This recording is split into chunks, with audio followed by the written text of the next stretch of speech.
विपक्ष को झटका लगेगा, विपक्ष बिखर जाएगा। यूपी बिहार जैसे दूसरे राज्यों में महागठबंधन और विपक्षी एकता की कोशिशें बेकार हो जाएंगी। आपको हम कल से दिखा रहे हैं दोस्तों कि कैसे नीतीश कुमार से लेकर जयंत चौधरी तक बीजेपी के खेमे में जाने की जो खबरें इन सबकी चलाई जा रही थी, और वो सारी खबरें जो हैं वो अभी तक, आज की तारीख जब हम ये प्रोग्राम कर रहे हैं तब तक वो खबरें जो हैं फर्जी हैं, गलत हैं। मगर इन खबरों की असलियत जल्दी ही सामने आ जाएंगी।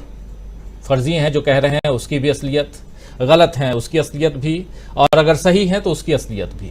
जयंत चौधरी ने एक तरफ कल साफ मना कर दिया था कि वो नीतीश कुमार कि वो नहीं जाएंगे इधर बीजेपी में, और दूसरी तरफ नीतीश कुमार के कार्यक्रम में लालू प्रसाद यादव पहुंचे थे कल, वो भी आपने देखा, और ये संदेश पहुंच गया कि राजद और जदयू यानी राष्ट्रीय जनता दल और जनता दल यूनाइटेड एक साथ है, यानी यूनाइटेड है।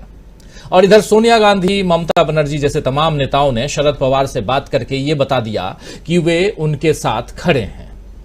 शरद पवार रविवार से लेकर के अब तक जिस तरह की मजबूती के साथ आगे बढ़ रहे हैं उससे एनसीपी मजबूत दिख रही है, और अजीत पवार टेंशन में नजर आ रहे हैं। उनके साथ गए हुए लोग अब वापस शरद पवार के पास लौटने लगे हैं। रविवार को सारे विधायकों के साथ होने का दावा करने वाले अजीत पवार के पास अब केवल 8 विधायक बचे हुए हैं, और इससे पता चलता है कि एनसीपी मजबूत है, और यही मजबूती अब विपक्षी मोर्चे में नजर आ रही है।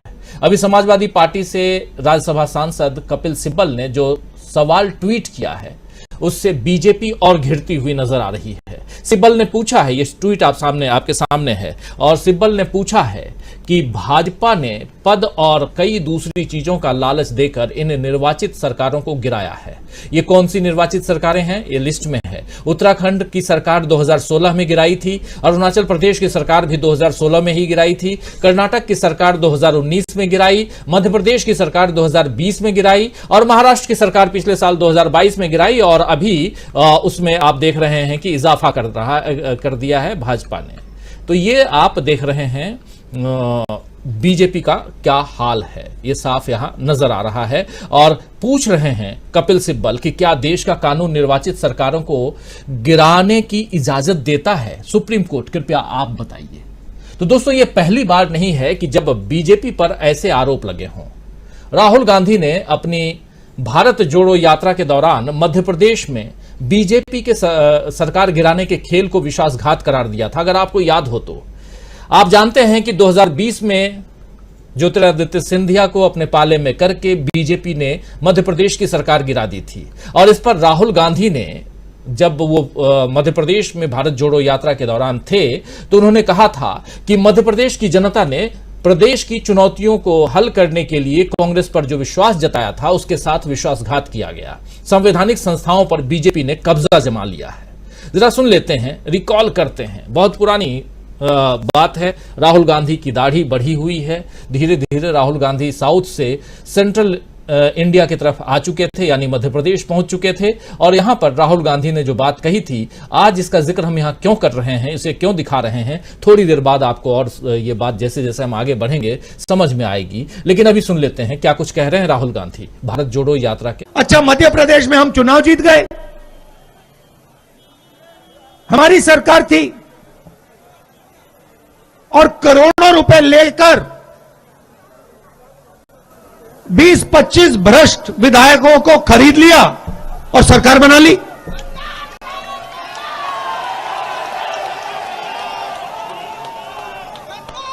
मेरा कहना है, हमने भारत जोड़ो यात्रा क्यों शुरू की? क्योंकि सब लोकतांत्रिक रास्ते बंद थे। लोकसभा बंद, चुनाव का रास्ता बंद। मध्य प्रदेश में हम चुनाव जीत के आए। प्रेस का रास्ता बंद। बाकी जो संस्थाएं, इंस्टीट्यूशंस हैं, उनको सबको आरएसएस, बीजेपी ने पकड़ रखा है, अपने लोग भर रखे हैं। जुडिशरी पर दबाव डाल रखा है, कोर्ट्स पर दबाव डाल रखा है। तो हमने सोचा एक ही रास्ता है और कोई रास्ता बचा नहीं है। सड़क पे उतरो, जनता से गले लगो, किसानों की बात सुनो, मजदूरों की बात सुनो, छोटे व्यापारियों की बात सुनो, और उनसे सीधा जाके जुड़ जाओ।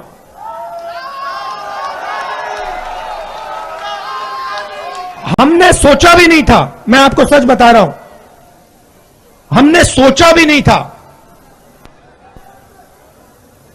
कि इतनी शक्ति,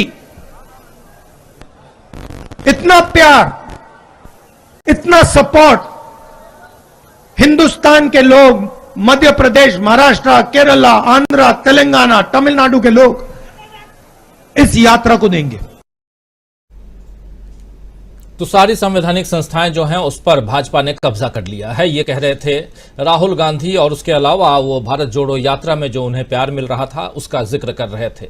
और इसी तरह महाराष्ट्र में सरकार गिराने पर शिवसेना ने बीजेपी के ऑपरेशन लोटस की तुलना उस समय अलकायदा से की थी। बात 2022 की कर रहा हूं।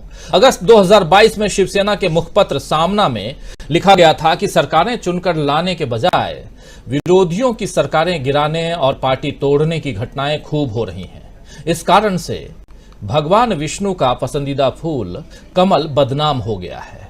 ऑपरेशन लोटस अलकायदा की तरह दहशतवादी शब्द बन गया है। ये सामना में उस समय संपादकीय में लिखा गया था। वहीं महाराष्ट्र में एनसीपी को तोड़ने की ताजा घटना पर कांग्रेस के महासचिव जयराम रमेश ने कहा है कि ये साफ है कि बीजेपी की वॉशिंग मशीन ने अपना काम फिर से शुरू कर दिया है। बीजेपी की वॉशिंग मशीन ने अपना काम फिर से शुरू कर दिया है, ये कहना है जयराम रमेश का। और ये ताजा तरीन उदाहरण जब अभी महाराष्ट्र में एनसीपी को तोड़ करके और वहां अजीत पवार को बनाया गया उप मुख्यमंत्री। बीजेपी, तो दोस्तों बीजेपी ब्रांड के वॉशिंग पाउडर के चर्चे सियासी गलियारों में इन दिनों खूब चल रहे हैं। ये बीजेपी ब्रांड, उसमें भी बीजेपी नहीं, बद्दी ब्रांड।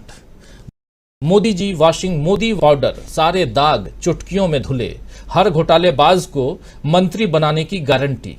ये नया ब्रांड आया है। अगर आपको भी चाहिए तो आप बीजेपी के लोगों से संपर्क कर सकते हैं। तो इन दिनों ये खूब चर्चा में है और बीजेपी अपने इस प्रोडक्ट के लिए कोई प्रचार नहीं कर रही है, फिर भी ये सुर्खियां बटोर रहा है। आप समझ सकते हैं कि कोई नया प्रोडक्ट लॉन्च होता है तो उसके लिए आपको प्रचार करना पड़ता है। प्रचार में बहुत सारे पैसे खर्च करने पड़ते हैं। और पैसा अगर आप सरकारी, मतलब आप अगर सरकार हैं जैसे कि दिल्ली सरकार, तो हो सकता है कि कोर्ट भी आपसे पूछ ले कि आपने कितने का विज्ञापन दिया। लेकिन यहां कोई नहीं पूछने वाला।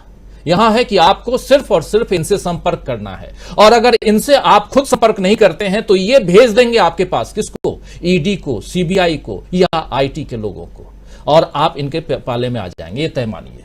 अब तो ऐसा लगने लगा है कि बीजेपी अगर किसी को अपने खेमे में शामिल करना चाहती है दोस्तों, तो बिल्कुल सीबीआई और ईडी को आगे कर दे, बाकी काम तो अपने आप हो जाता है। देश के कई बड़े दलों में फूट डालने, वहां के प्रभावशाली नेताओं को अपने खेमे में लाने और उनके दम पर सरकारें गिराने का खेल बीजेपी लगातार खेलती जा रही है। इसमें उसे सत्ता का लाभ तो मिल रहा है, लेकिन देश के लोकतंत्र को गहरा नुकसान हो रहा है। दरअसल बीजेपी ने सत्ता के लिए सभी तरह की नैतिकताओं को किनारे करने का चलन बढ़ा दिया है और इस वजह से अब दो अलग अलग दलों के बीच विश्वास या सामान्य शिष्टाचार का रिश्ता भी नहीं रहा, या कहें कि रिश्ता खत्म हो चुका है। अगर आलम यह है कि अगर दो विरोधी नेता एक साथ बैठ जाएं, जी हां, दो विरोधी नेता, दो विरोधी दलों के नेता एक साथ बैठ जाएं, तो किसी एक के दल में टूट के कयास लगने लगते हैं। लेकिन अब विपक्षी दलों की एकजुटता बीजेपी के इस खेल को फेल कर रही है।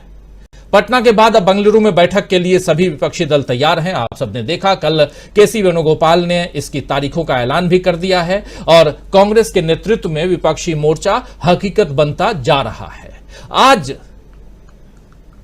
जो महाराष्ट्र का घटनाक्रम है और आज उद्धव ठाकरे ने शिवसेना, उद्धव बाला साहब ठाकरे गुट के जो प्रमुख हैं और पूर्व मुख्यमंत्री, उन्होंने बैठक बुलाई थी अपने नेताओं की। बैठक के बाद शिवसेना सांसद संजय राउत ने बयान दिया है। उनका बयान सुन लेते हैं, क्या कुछ वो कह रहे हैं और आगे बढ़ते हैं। पहले सुनिए क्या कुछ कह रहे हैं।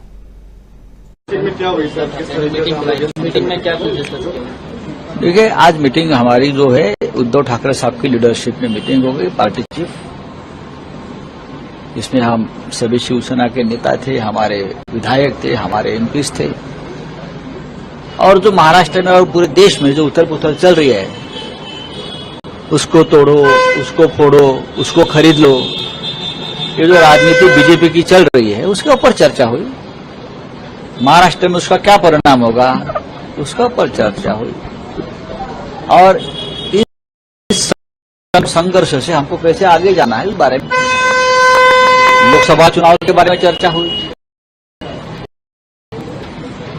यूसीसी की चर्चा हुई, माननीय उद्धव ठाकरे जी का जो महाराष्ट्र में एक बहुत बड़ा राज्यव्यापी एक दौरा यानी टूर हम बना रहे, उस बारे में चर्चा हुई।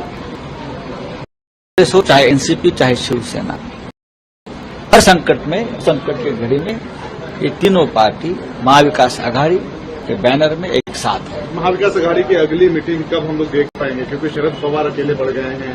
आप शरद पवार अकेले नहीं पड़ गए, हम उनके साथ हैं और वो मजबूत है। पवार साहब को मैं बहुत सालों से जानता हूं, पहचानता हूं। शरद पवार साहब ये बाला साहब ठाकरे जैसे ही है, अभी कभी भी अपने आप को अकेले महसूस नहीं करते। सर, बीजेपी के लोग इसको मास्टर स्ट्रोक कह रहे हैं। पहले उन्होंने शिवसेना में मास्टर स्ट्रोक क्या होता है? जिसके हाथ में ईडी सीबीआई जैसी एजेंसी हो, यानी जिसने अंपायर को ही फोड़ दिया है, तो मास्टर स्ट्रोक 2024 में हम भी मारेंगे ना। 2 घंटे दीजिए, स्ट्रोक पर स्ट्रोक बैठेंगे, हमारे हाथ में दीजिए ये एजेंसी ना 2 घंटे के लिए। एक चीज और कह रहे हैं कि एनसीपी चूंकि पूरी की पूरी एनसीपी उनके साथ आ गई है सरकार में, तो अब एमवीए बचा ही कहाँ है एनसीपी? बात ऐसी है, जब शिवसेना के कुछ विधायक टूटे थे तब भी यही कहा था, अब ये कहेंगे। भारतीय जनता पार्टी के बोलने और कहने से कोई राजनीति चलती है क्या? पता चलेगा ना। सर, प्रफुल्ल पटेल ने यह दावा किया है कि जिस वक्त महाविकास आघाड़ी की सरकार गिरी थी, उसी वक्त 54 में से 51 विधायक बीजेपी के साथ शामिल होने के लिए तैयार थे, लेकिन लीडरशिप जो है उस वक्त फैसला नहीं ले पाया था, इस कारण ये देरी हुई, नहीं तो ये पहले हो जाता। मैं उसके ऊपर कोई टिप्पणी नहीं करूंगा, वो उनका पार्टी का एक अंदरूनी मामला है, मैं बात नहीं करूंगा। अजीत पवार के आने के बाद एकनाथ शिंदे की ताकत कम आघाड़ी में ही रहेगी या कुछ अलग? महाविकास आघाड़ी में ही रहेगी। हम सभी चुनाव एक साथ लड़ेंगे, ये तय हुआ है। अजीत पवार के साथ आने से क्या एकनाथ शिंदे की बार्गेनिंग पावर उनकी बार्गेनिंग पावर कभी नहीं थी। जो गुलाम होता है, गुलामों की कभी बार्गेनिंग पावर नहीं थी। सर, एक आखिरी सवाल ले लीजिए, यूसीसी पर आप लोगों का क्या रहेगा अपकमिंग मॉनसून सेशन में? और दूसरा, बीजेपी ये कह रही है एमवीए रेस्ट इन पीस हो गई। बोलने दो ना, चुनाव ले लो, पता चलेगा। बीएमसी का चुनाव ले लो, विधानसभा ले लो, लोक तो तमाम तरह के सवालों का जवाब देते हुए यहाँ और इनकी ये बाइट यहाँ सुनाना, आप सबके बीच रखना इसलिए जरूरी था कि कई मामले जो हैं जिसका खुल करके जिस पर अपनी टिप्पणी कर रहे हैं, अपनी बात रख रहे हैं संजय राउत, और उससे महाविकास आघाड़ी कहां है ये समझना आपके लिए, हमारे लिए आसान होगा। दूसरी तरफ बिहार में क्या कुछ चल रहा है? क्या बिहार में खेला हो रहा है जैसा कहा जा रहा है? क्या बिहार जो है वो भी महाराष्ट्र की राह पर जा रहा है? सब कुछ समझेंगे, थोड़ा सा आगे बढ़ते हैं और आज इस चर्चा में, न्यूज पॉइंट में चर्चा करेंगे कि क्या विपक्षी खेमे में बीजेपी का ऑपरेशन लोटस होगा फेल? क्या विपक्ष के आगे फेल हो जाएंगी बीजेपी की चालें? क्या महाराष्ट्र की घटना से मजबूत हुआ है विपक्षी मोर्चा? ये तमाम सवालों का जवाब ढूंढने, जानने, समझने की कोशिश करते हैं। हमारे साथ कुछ वरिष्ठ साथी जुड़े हुए हैं, आइए उन सबसे परिचय करवाता हूं आपका और आगे बढ़ते हैं। हमारे साथ देखिए इस वक्त 6 वरिष्ठ साथी जुड़े हुए हैं। प्रोफेसर अखिल स्वामी जी हैं हमारे साथ, प्रशांत टंडन जी जुड़े हुए हैं हमारे साथ, उपाध्याय जी जुड़े हुए हैं हमारे साथ, सुनील शुक्ला जी जुड़े हुए हैं, धनंजय कुमार जी जुड़े हुए हैं और हमारे साथ वरिष्ठ पत्रकार राहुल लाल जी जुड़े हुए हैं। आप सबका स्वागत करता हूं, इस्तकबाल करता हूं इस कार्यक्रम में। और स्वागत, इस्तकबाल आप तमाम दोस्त साथी शुभचिंतक आप सबका जो अब तक जुड़ चुके हैं, जो जुड़ने वाले हैं। और सीधा आना चाहता हूं प्रोफेसर अखिल स्वामी जी आपके पास। स्वामी जी, किस रूप में देखा जाए, क्या विपक्ष एकजुट या विपक्ष टूट रहा है? दिन भर खबर यही चल रही है कि बिहार से भी गए, बिहार में नीतीश कुमार ने अपने पुराने साथी को बुला लिया। साथी उनका जो है आज की तारीख में उपसभापति है राज्यसभा में, और उनसे कल मीटिंग हुई। मैं बात हरिवंश की कर रहा हूं। हरिवंश पूर्व पत्रकार रह चुके हैं, आप सबको पता ही है। और उनसे मुलाकात और उसके बाद से चर्चा ये कि एनडीए में जा रहे हैं नीतीश कुमार, आएंगे उस पर, लेकिन उससे पहले जो बातें अभी रख रहा था उस पर आपकी टिप्पणी। देखिए राजीव जी, मुझे तो जो घटनाक्रम है भारतवर्ष का, उसे एक चीज का आश्चर्य ये हो रहा है कि दाऊद इब्राहिम, नीरव मोदी और ललित मोदी और मेहुल चोकसी लंदन में क्यों बैठे हैं? अगर वो बीजेपी ज्वाइन कर लें तो हिंदुस्तान में आए और उनको बिल्कुल शुद्ध घोषित कर दिया जाएगा। उनको वॉशिंग पाउडर से धो के उनको शुद्ध घोषित कर दिया जाएगा। ये देश की स्थिति इन लोगों ने बना दी है राजीव जी। देश की ये स्थिति बना दी है कि हमारे देश की जो परंपराएं थी, हमारे देश की जो एक शुद्ध स्थिति थी, जो अटल बिहारी वाजपेयी भी मानते थे। अटल बिहारी वाजपेयी ने भी जब एक वोट से उनकी सरकार गिरी थी, उस सरकार को बचाने के लिए और किसी प्रकार का दंड करने के लिए स्वीकार्यता नहीं दी थी, और वो उन्होंने एक परंपरा कायम की थी, हिंदुस्तान की शुद्ध परंपरा। ये परंपरा पिछले 65-66 साल से कायम रही थी। पिछले 8-9 साल से हम देख रहे हैं कि कोई भी, और देखिए एक चीज जो मुझे अंदरूनी जानकारी मिली है, जो स्रोत से मिली है, बाकी आप लोग बताएंगे और प्रशांत जी बताएंगे, सुनील जी बताएंगे, मुझे मिली है कि अपोजिशन ने एक चक्रव्यूह रचा है, और उस चक्रव्यूह के अनुसार ये अपोजिशन के लीडर्स बीजेपी ज्वाइन करेंगे, और बीजेपी के जो एग्जिस्टिंग वर्कर्स हैं, जो ग्राउंड वर्कर्स हैं, वो अनकंफर्टेबल फील करेंगे, और उसके बाद इलेक्शन के 2 महीने पहले ये वापस अपोजिशन में आ जाएंगे। आज जो सर्वे हो रहे हैं राजीव जी, महाराष्ट्र के अंदर सर्वे जो हो रहे हैं, उसमें मैंने कई सर्वे देखे जो बिल्कुल प्राइमरी डेटा कलेक्ट कर रहे हैं, जो रिस्पोंडेंट से बात कर रहे हैं, उसमें 80-90% लोग जो हैं महाविकास आघाड़ी के साथ हैं। वास्तविकता में बीजेपी ने अपने पैर पे कुल्हाड़ी मार ली है, और बीजेपी ने ऐसी परिस्थिति, क्योंकि जो लोग, जो आम जनता है, जो सड़क पे चलती हुई जनता है, आज उसके जबान पे ये है कि ईडी के माध्यम से जितने भी भ्रष्ट लोग हैं, जितने लोगों ने भी 1000-2000 करोड़ रुपए कमाए हैं, भ्रष्ट तरीकों से कमाए हैं, आज के तारीख में जब उनके ईडी उनके दरवाजे पे दस्तक देती है तो वो बीजेपी ज्वाइन कर लेते हैं। तो वास्तविकता में जो अपोजिशन है उसका शुद्धिकरण हो रहा है, उसकी सफाई हो रही है। जितने भ्रष्ट लोग हैं वो अपोजिशन से छोड़कर बीजेपी की तरफ जा रहे हैं, तो एक अपॉर्चुनिटी है। और जैसे अभी संजय राउत को आपने सुनाया, जो बात हम लोग बार बार कह रहे हैं कि जिस प्रकार शरद पवार महाराष्ट्र के क्षेत्रों का दौरा कर रहे हैं, अगर उद्धव ठाकरे भी उसी प्रकार का दौरा करेंगे महाराष्ट्र के अंदर, जिस प्रकार से राहुल गांधी अपनी जन यात्रा, पदयात्रा के माध्यम से डिफरेंट सेगमेंट से मिल रहे हैं, अगर उद्धव ठाकरे भी वैसे ही मिलेंगे, क्योंकि आज की तारीख में जो मुझे लगता है, चाहे वो अजीत पवार हो, चाहे वो छगन भुजबल हो, ये सारे लोग ये हिम्मत नहीं है, और जो लोग शिवसेना छोड़ के भी गए थे, आज के तारीख में उनकी ये हिम्मत नहीं है कि वो जनता के सामने जा सकें। वास्तविकता में अपोजिशन ने और बीजेपी ने अपने कुकृत्यों से जनता से लड़ाई मोल ले ली है, जनता के समकक्ष वो खड़े हो गए हैं, और ये लड़ाई बीजेपी और जनता के बीच में हो गई है। राहुल गांधी, उद्धव ठाकरे और शरद पवार जिस प्रकार से पदयात्रा करके लोगों से मिलकर जनता का जागरण कर रहे हैं, बिल्कुल ये स्थिति जो है, अब लड़ाई जो है जनता और बीजेपी के बीच में हो गई है, और बीजेपी ऐसे चक्रव्यूह में फंस गई है राजीव जी, जो मुझे लगता है कि बीजेपी के पास अब बाहर निकलने का कोई रास्ता मुझे दिखाई नहीं पड़ता। जी, बीजेपी एक चक्रव्यूह में फंसी हुई है। और एक बात बहुत इंपॉर्टेंट आप कह रहे थे, उस पर थोड़ा सा और हम लोग आगे बात करेंगे कि बीजेपी बहुत सारे नेता, विपक्ष के नेता ज्वाइन कर लेंगे और उसके बाद चुनाव से पहले वो वापस आ जाएंगे। जरा ये और समझेंगे, आगे चल के आपसे भी समझेंगे और तमाम साथियों से। प्रशांत टंडन जी, कैसे आप देखते हैं, क्या महाराष्ट्र ने विपक्ष को एकजुट कर दिया है? क्या ये बात सिर्फ हम कह रहे हैं, या महाराष्ट्र के बाद बिहार की भी बारी है जो कहा जा रहा है? क्या माना जाए, किस ढंग से देखा जाए?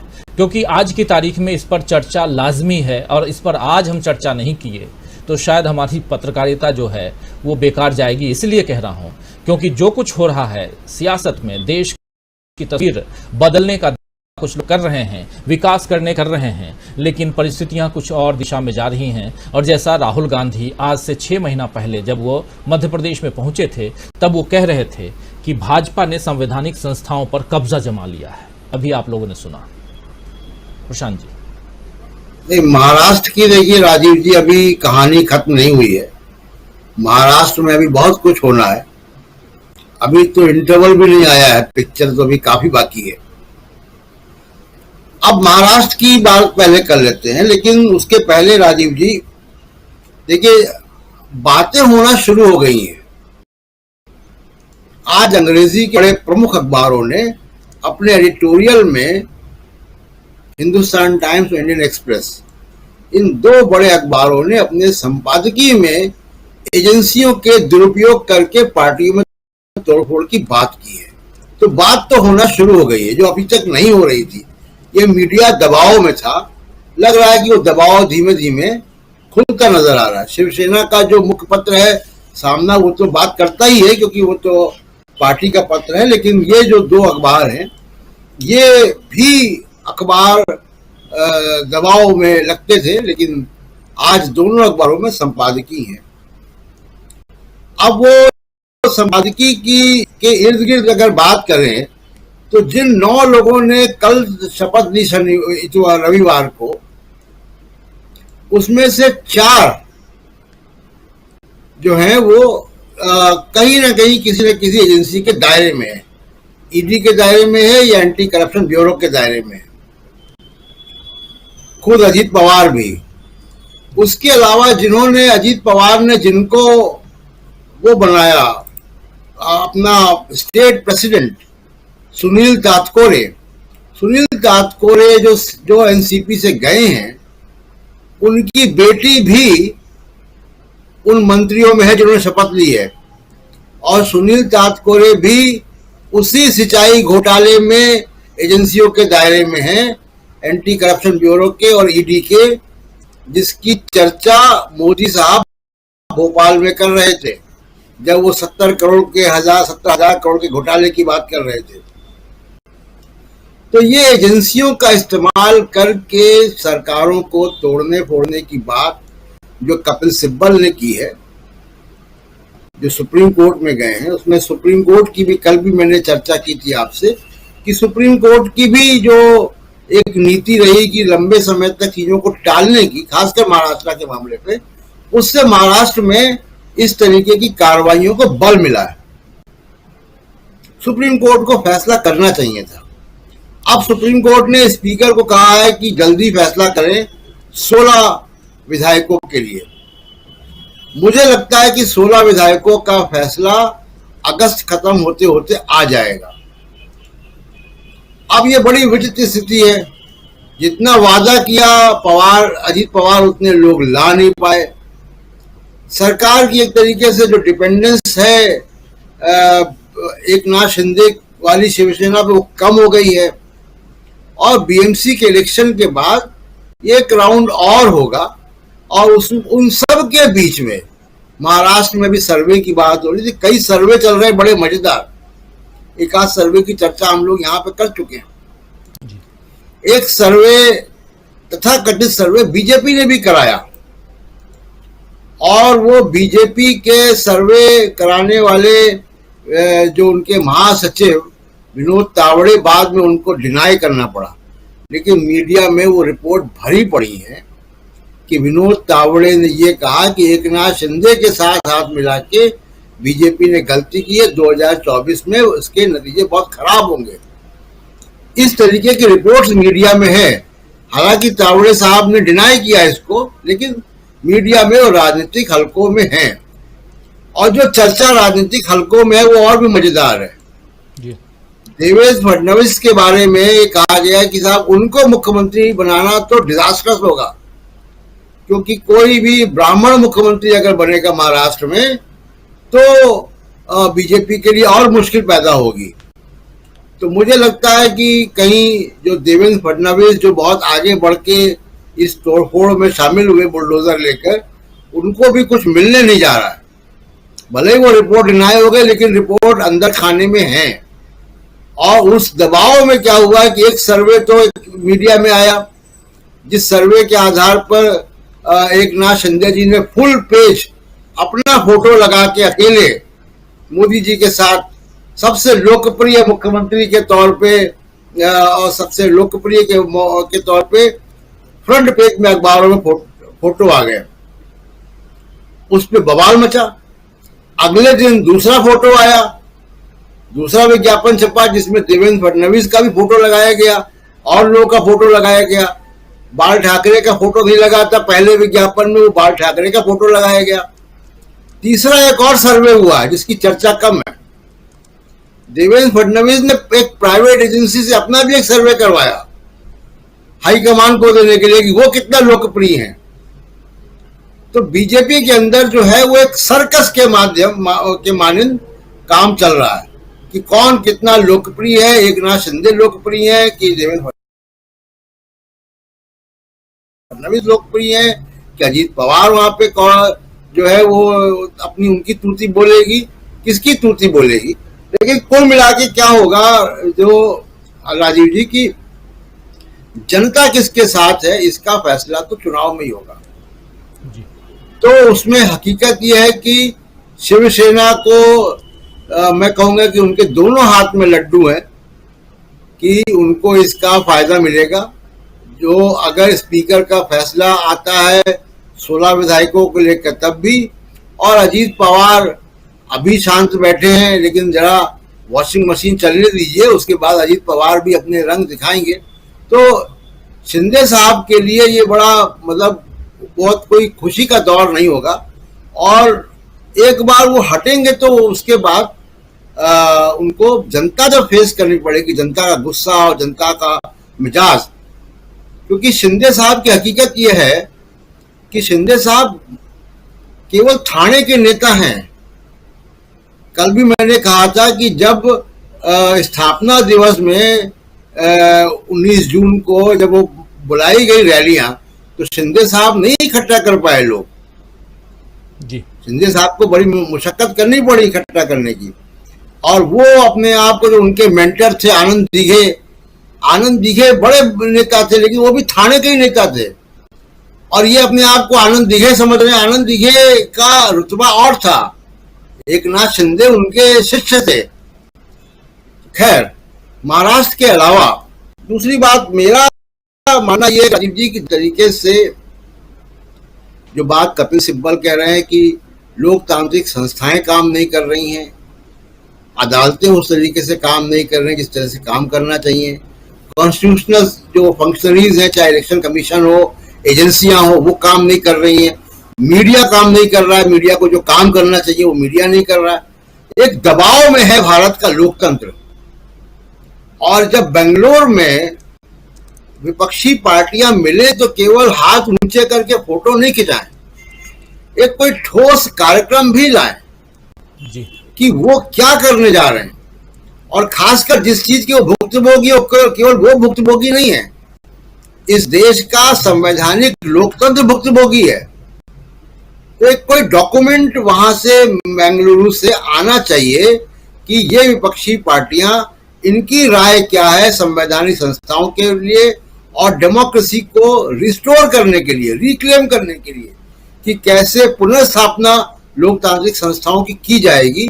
उस पे कोई डॉक्यूमेंट आना चाहिए जिसमें मीडिया, जुडिशरी और डेमोक्रेटिक इंस्टीट्यूशंस, एजेंसियों का दुरुपयोग, ये सारी बातें हों कि उसका निवारण वो कैसे करेंगे। या ये भी सत्ता में आएंगे और फिर ये अपने विरोधियों को फिक्स करने में लगेंगे, ये तो बात नहीं चलेगी। तो ये मैं उम्मीद करता हूं कि बेंगलुरु में जब लोग मिलेंगे तो फोटो खिंचाने के साथ साथ एक हाथ ऊंचे करके ये बात भी, एक डॉक्यूमेंट भी सामने आए कि करना क्या है भारतीय लोकतंत्र को बचाने के लिए। जी, भारतीय लोकतंत्र को बचाने के लिए। और 6-8 महीने पहले राहुल गांधी जब भारत जोड़ो यात्रा पर थे और मध्य प्रदेश का भी जिक्र हम कर रहे थे, और उस समय आपने देखा कि राहुल गांधी भी कह रहे थे कि ये जितनी भी संवैधानिक संस्थाएं हैं उस पर कब्जा जमा लिया है बीजेपी ने, और इतना ही नहीं बल्कि चुनी हुई सरकारों को गिराने का काम भी हो रहा है। और इधर कपिल सिब्बल ने आज ट्वीट ही नहीं किया बल्कि सुप्रीम कोर्ट से संज्ञान लेने के लिए भी कहा है कि आखिर क्या कारण है कि इन चुनी हुई सरकारों को बीजेपी गिरा रही है। और दूसरी तरफ हम देख रहे हैं कि मोदी ब्रांड वॉशिंग पाउडर भी चल रहा है। तो ये चीजें क्यों हो रही हैं? और जब इन तमाम बातों की चर्चा होनी चाहिए तो बात यह हो रही है कि अब बिहार भी जाएगा। भागो भागो, देखो देखो शेर आया, कहते हैं ना, ताकि आप डर के दुबक के अंदर बैठ जाइए। क्या ये डराने दुबकाने का खेल इस लोकतंत्र में हो रहा है या कुछ और हो रहा है? और अगर डराने धमकाने का खेल हो रहा है और डरा धमका करके सरकारें गिराने का खेल हो रहा है तो कितना ज्यादा आप समझ सकते हैं कि इस देश के लोकतंत्र के साथ, इस देश के संविधान के साथ ज्यादती हो रही है। इसीलिए यहां हम चर्चा कर रहे हैं कि क्या बिहार की सरकार के जाने की बात जो हो रही है वो जायज है, या जो सरकारें गिराई गई वो जायज थी, उसी पर हम चर्चा कर रहे हैं। चर्चा ये नहीं कर रहे हैं हम कि देखिए ये होने जा रहा है, हम चर्चा ये कर रहे हैं कि कैसे विपक्ष मजबूत हो रहा है। अमलेंदु उपाध्याय जी, जरा आपके पास आना चाहता हूं, किस रूप में आप देखते हैं? क्या आप भी वही कि हां दरवाजा बंद कर लो, बाहर शेर आ गया है, या कुछ और कहेंगे कि चलो पकड़ के नहीं शेर को शिकार? राजीव जी दक्षिण अफ्रीका और तंजानिया और अफ्रीकी देशों में एक जनजाति होती है मसाई। तो मसाई जनजाति के लोग जो हैं उनके यहाँ जब लड़के की शादी होती है तो पहले ये देखा जाता है कि उसने कितने शेर मारे हैं अब तक, तब उसकी शादी होती है और फिर उसको दहेज में जो है फिर बहुत सारी गायें दी जाती है। तो भारतीय जनता पार्टी का पाला जो है वो मसाई जनजाति के लोगों से भी पड़ सकता है भारत में। तो यहाँ जो मसाई जनजाति है तो शेर आया जो है वो कहीं मसाई जनजाति के पल्ले ना पड़ जाए ये शेर जो है, क्योंकि वैसे भी जो है वो शेर जो है बहुत संकट में है आजकल भारत में। तो खास शेर संकट में बहुत ज्यादा जी, कभी मच्छर मार दे रहे हैं शेरों को, कभी जो है वो किसी और बीमारी से मर जा रहे हैं। तो अब बाहर से लाए जा रहे हैं वो चीते, तो वो भी यहाँ मर रहे हैं आकर के भारत में, कई मर चुके अब तक जो है बाहर से लाए गए थे। तो कुल मिला के ये तो खैर वो आपने चूंकि शेर की बात की तो शेर का मसला था, लेकिन कुल मिला के राजीव की बात ये है कि भारतीय जनता पार्टी, जहां संजय राउत कह रहे थे कि भाई 2 घंटे के लिए हमें दे दो ईडी और सीबीआई, हम गिरा देंगे सरकारें, तो संजय राउत तो बड़ी चीज है, हमको दे दीजिए 2 घंटे के लिए ईडी सीबीआई, हम नरेंद्र मोदी को शामिल करा देंगे किसी दूसरी पार्टी में। तो ये जो कुल मिला के जो चाणक्य है और सब कुछ, वो चाणक्य किसके बल पर चाणक्य है?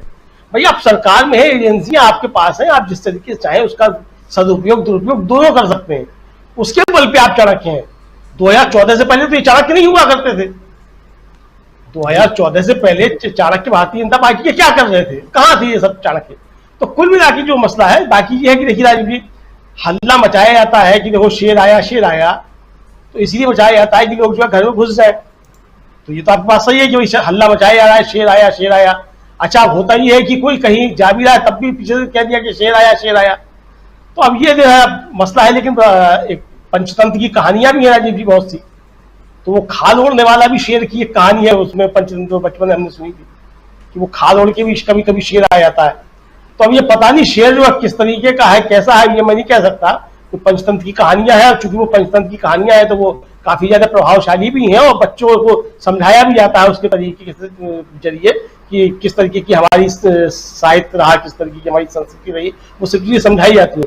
तो कुल मिला के जो है राजीव जी, इस समय विपक्ष और सत्तारूढ़ दल के बीच जो है मुझे लगता है ये मसाई जनजाति और पंचतंत्र की कहानियों के शेर की जो है वो सब कुछ चल रहा है इस समय। अब जो स्वामी जी ने बात कही कि साहब वो बहुत से लोग शामिल हो जाएंगे, ये हो भी सकता है कि बहुत से लोग शामिल हो जाए, और खासतौर से वो लोग जिनके ऊपर ईडी सीबीआई का दबाव है कि भाई चलो जब तक है। लेकिन चूंकि उन्हें भी मालूम है कि जनता का मूड क्या है, तो चुनाव से पहले फिर ठीक है, या ये भी हो सकता है कि नहीं रहे भारतीय जनता पार्टी में ही कि भाई आपने हमको शामिल किया, अब टिकट तो हमको, हम तो आपकी पार्टी से ही लड़ेंगे।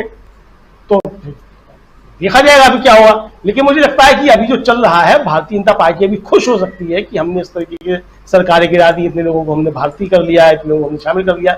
असली सवाल यही है कि जो भारतीय जनता पार्टी अब आकार ले रही है, जो बन रही है, उस भारतीय जनता पार्टी में भारतीय जनता पार्टी कहां खड़ी है जी? ये भारतीय जनता पार्टी तो एकनाथ शिंदे की है, ये भारतीय जनता पार्टी तो अजित पवार की है, ये देवेंद्र फडणवीस की कहां है भारतीय जनता पार्टी? देवेंद्र फडणवीस तो साइड में खड़े हुए हैं अब। तो अब कुल मिलाकर के जो भारतीय जनता पार्टी दिख रही है, और जहां भी दिख रही है, आप देखिए कि इनके जितने मुख्यमंत्री उनमें कितने भारतीय जनता पार्टी के मूल कैडर के लोग हैं, नहीं है। तो ये जो सब बन रहा, मुझे लगता है ये भारतीय जनता पार्टी के लिए चिंता का विषय। और मुझे लगता है जो भारतीय जनता पार्टी का और खासतौर से प्रधानमंत्री नरेंद्र मोदी का आरएसएस के साथ जो एक संघर्ष शुरू हो चुका है, उसकी वजह से ये सारी घटनाएं तेजी के साथ बढ़ रही है। क्योंकि जिस तरीके से सर्वे आ रहे हैं और सर्वे किए जा रहे हैं, उनमें एक चीज तो सारे सर्वे में ये बात आ रही है कि प्रधानमंत्री नरेंद्र मोदी की जो लोकप्रियता कही जाती थी वो बुरी तरीके से गिर चुकी है। भारतीय जनता पार्टी अगर स्वच्छ और निष्पक्ष पारदर्शी तरीके से चुनाव होते हैं तो किसी भी हाल में 2024 में सत्ता में लौट करके नहीं आ रही है। अब प्रधानमंत्री इस बात को साबित करना चाहते हैं कि नहीं, मेरा जलवा अभी तक कायम है, मैं अभी भी सब पे भारी हूं, और इसलिए वो सब पे भारी होने के लिए जो है ये सारी चीजें सब मिलाकर के हो रही है। लेकिन अब सवाल ये कि आप भारी तो है अभी तक सबके ऊपर, इसमें कोई शक नहीं है कि अभी आप भारी हैं। जब तक आप सरकार में तब तक तो भारी रहेंगे ही रहेंगे, लेकिन ये भारी जो आप कब तक रहेंगे और कब आप भार हो जाएंगे, ये देखने की चीज है। तो ऐसा ना हो कि भारी होते होते आप भार हो जाएं और भारतीय जनता पार्टी आपको झेल ना पाए। मुझे लगता है कि आरएसएस जो इस नीति पर काम कर रहा है, तो इसलिए प्रधानमंत्री पर दबाव है आरएसएस को बताने के लिए कि नहीं मैं अभी भी भारी हूं, भार नहीं हुआ हूं। तो अब ये भार और भारी होने के बीच की जो संघर्ष है, मुझे लगता है उसकी वजह से भी ये सब जो चीजें हो नहीं आ रही। जी, आएंगे फिर से आपके पास आते हैं और भी बहुत सारी बातें आपसे करेंगे। आगे बढ़ने से पहले हमारे 3 साथी और हैं, बिहार में क्या कुछ होगा इसको भी समझेंगे इनके जरिए, लेकिन 2 बाइट आपके सामने रखना चाहता हूं, 2 लोगों के बयान। एक बयान अभी थोड़ी देर पहले आप मेरे शुरुआती वक्तव्य में सुन चुके हैं, राहुल गांधी का, रिपीट करना चाहता हूं। क्यों रिपीट करना चाहता हूं आगे देखेंगे। और दूसरा, उनके तुरंत बाद लालू प्रसाद यादव जो कल भाषण दे रहे थे, उसके भी कुछ अंश को आपके सामने सुनाना चाहता हूं। फिर आगे बढ़ते हैं कि लोकतंत्र में क्या चल रहा है, देश में क्या चल रहा है, और क्या ये जो डराने धमकाने की राजनीति चल रही है, इससे दल कितने मजबूती की तरह के साथ आगे बढ़ रहे हैं, उसका नमूना इसके साथ साथ आपके सामने साफ साफ हो जाएगा। जरा सुनते हैं पहले राहुल गांधी को, सुनिए। अच्छा, मध्य प्रदेश में हम चुनाव जीत गए, हमारी सरकार थी और करोड़ों रुपए लेकर 20-25 भ्रष्ट विधायकों को खरीद लिया और सरकार बना ली।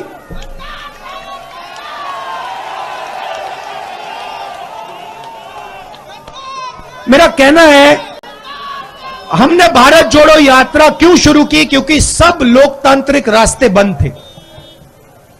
लोकसभा बंद, चुनाव का रास्ता बंद। मध्य प्रदेश में हम चुनाव जीत के आए, प्रेस का रास्ता बंद।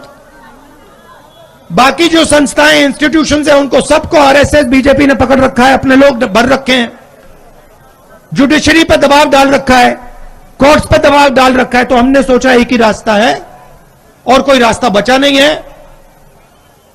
सड़क पे उतरो, जनता से गले लगो, किसानों की बात सुनो, मजदूरों की बात सुनो, छोटे व्यापारियों की बात सुनो, और उन अब जरा लालू प्रसाद यादव जी को भी सुन लेते हैं। कल भाषण दे रहे थे और कल नीतीश कुमार की किताब का विमोचन था, और उस अवसर पर लालू प्रसाद यादव प्रधानमंत्री नरेंद्र मोदी पर कैसे हमला बोल रहे थे और क्यों बोल रहे थे, इस पर चर्चा करेंगे आगे, और सीधा इसके बाद आऊंगा सुनील शुक्ला जी के पास में। लेकिन उससे पहले लालू प्रसाद यादव को भी सुनिए। ऐसे समय में हो रहा है कि हमारा देश टूट रहा है, देश बिखर रहा है, लोकतंत्र पर हमले हो रहे हैं। नरेंद्र मोदी इस देश के जो प्रधानमंत्री हैं, चारों तरफ डाका डाल रहे हैं। हाल ही में आपने देखा कि महाराष्ट्र में हम लोग के जो इस देश के सबसे बड़े नेता हैं और बिहार में आए थे, हम लोगों ने बुलाया था कि सभी लोगों को इकट्ठा होना चाहिए और नरेंद्र मोदी को एकदम बिल्कुल नाकाबूद करके एकदम निकाल के बाहर करना चाहिए।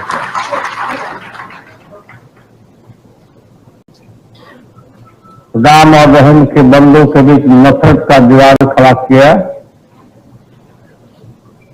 गरीबी और गुर्बत मिटाने के ऊपर कोई चर्चा नहीं हुई, और हमारे देश को, देश के लोकतंत्र पर, संविधान पर खतरे हो रहे हैं। आरक्षण पर खतरा पैदा कर रहा है नरेंद्र मोदी। भ्रष्टाचार की बात करता है, इससे बढ़ के बड़ा भ्रष्टाचारी कौन हो सकता है? अदानी से लेकर के सब लोग आप जानते होंगे। तो एक छोटे से वक्तव्य में इन्होंने सीधा हमला और उसमें भी बहुत इंपॉर्टेंट बातें जितनी थी वो रख दी। एक तरफ आपने राहुल गांधी को सुना और दूसरी तरफ लालू प्रसाद यादव को। राहुल गांधी लगभग 8 महीना पहले जो बात कह रहे थे, वही बात कमोबेश यहां लालू प्रसाद यादव कहते हुए दिखाई दे रहे हैं। और नतीजा, रिजल्ट महाराष्ट्र सामने।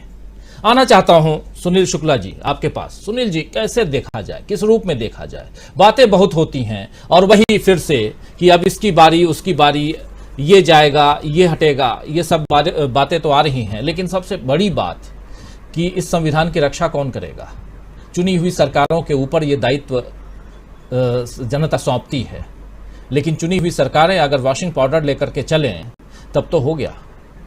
और यही दिखाई दे रहा है। और विपक्षी दल जो हैं वो अपनी बात रख भी रहे हैं और अब तो मिलने जा रहे हैं। दूसरी मीटिंग बेंगलुरु में हो रही है। क्या कुछ आप देखते हैं सुनील शुक्ला जी? धन्यवाद राजीव जी। प्रोफेसर राकेश स्वामी साहब ज्यादा जानकार व्यक्ति हैं, लेकिन एक अर्थशास्त्र का नियम है, अन्य बातें सामान्य होने पर।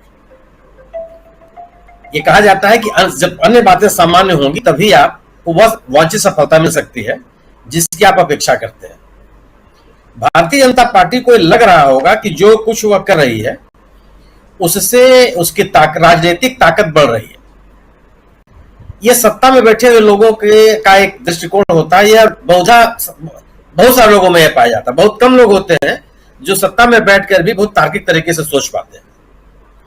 आप महाराष्ट्र की बात आप कर रहे हैं, आपने अपना शीर्षक भी दिया है, महाराष्ट्र ने विपक्ष को एकजुट कर दिया है। तो इसमें तो कोई दोहराई नहीं है। क्या इस टूट फूट के बाद भी क्या महाविकास अघाड़ी का महाराष्ट्र के ऊपर कोई असर पड़ा? क्या महाविकास अघाड़ी के जो भी सदस्य हैं उनमें कोई आक्रोश हुआ कि हम इस उसकी एकता में या उसमें कोई असर पड़ रहा हो? नहीं पड़ रहा। बल्कि तीनों दलों ने और मजबूती के साथ कहा है कि हम महाविकास अघाड़ी को एकजुट करेंगे। अगर आप ये सोचते हो कि आप अजीत पवार साहब को अपने साथ लेकर के आप एनसीपी का वोट समर्थकों का समूह भी अपने साथ जोड़ लेंगे, महाराष्ट्र की राजनीति को समझने वाले धनंजय जी भी बताएंगे आपको, ये बता सकते हैं कि एनसीपी का समर्थक बीजेपी के साथ नहीं जा सकता, संभव ही नहीं है। जैसे समाजवादी पार्टी का वोटर वो नहीं जा सकता है बीजेपी के साथ। बड़े पैमाने पर जो अल्पसंख्यक मतदाता है, जो कांग्रेस का मतदाता रहा है, वो एनसीपी को वोट देता है। जो वहां का किसान है वह एनसीपी को वोट देता है, वह भारतीय जनता पार्टी के साथ नहीं है। तो अजीत पवार साहब को लेकर के आपको लगता होगा कि आपने एक बड़ी राजनीतिक ताकत जुटा ली, लेकिन आप अजीत पवार को तो ले सकते हैं, शरद पवार की लेगेसी को नहीं ले सकते। एनसीपी की जो लीडरशिप है वो शरद पवार के पास है। एनसीपी के साथ जुड़ा हुआ जो मतदाता है वो एनसीपी को शरद पवार को अपना नेता मानता है। अजीत पवार नेता है, इसमें कोई बहस नहीं है। एनसीपी के बड़े नेता है, इसमें कोई बहस नहीं है। लेकिन वह एनसीपी को अपने ताकत पर, अपने कंधे पर किसी के साथ वो जो उसका समर्थक है उसका वो ट्रांसफर कर सकते हैं, ये संभव नहीं। आप यह जो पूरा का पूरा प्रयास है, यह केवल कोशिश है, लोग लगता है कि शरद पवार की विश्वसनीयता को खारिज किया जाए, लोगों के बीच में उनको अविश्वसनीय बनाया जाए और यह नैरेटिव बनाने की कोशिश की जाए कि जो इतना बड़ा नेता अपने दल को एकजुट नहीं रख सकता है, वो विपक्षी एकता की बात कैसे कर सकता है और उनकी बात को कैसे विश्वसनीय माना जाए। दूसरी चीज यह है कि इसी तरह से जो राष्ट्रीय पैमाने पर विपक्षी एकता बन रही है, उसके प्रति भी लोगों के मन में विश्वास के भाव को कम करने की एक कोशिश है। क्या विपक्षी लोग इतने डरे हुए लोग हैं, इतने मामलों में फंसे हुए हैं कि एकजुट हो ही नहीं सकते, ये बीजेपी का विकल्प नहीं बन सकते। और यह नरेशन बनाने के पीछे मतलब उद्देश्य केवल यह है कि उस नरेशन को दबा देना कारपेट के नीचे, जिसमें यह कहा जाता रहा है कि यह बेईमान लोग हैं और इनको सजा दिलवाना गारंटी है।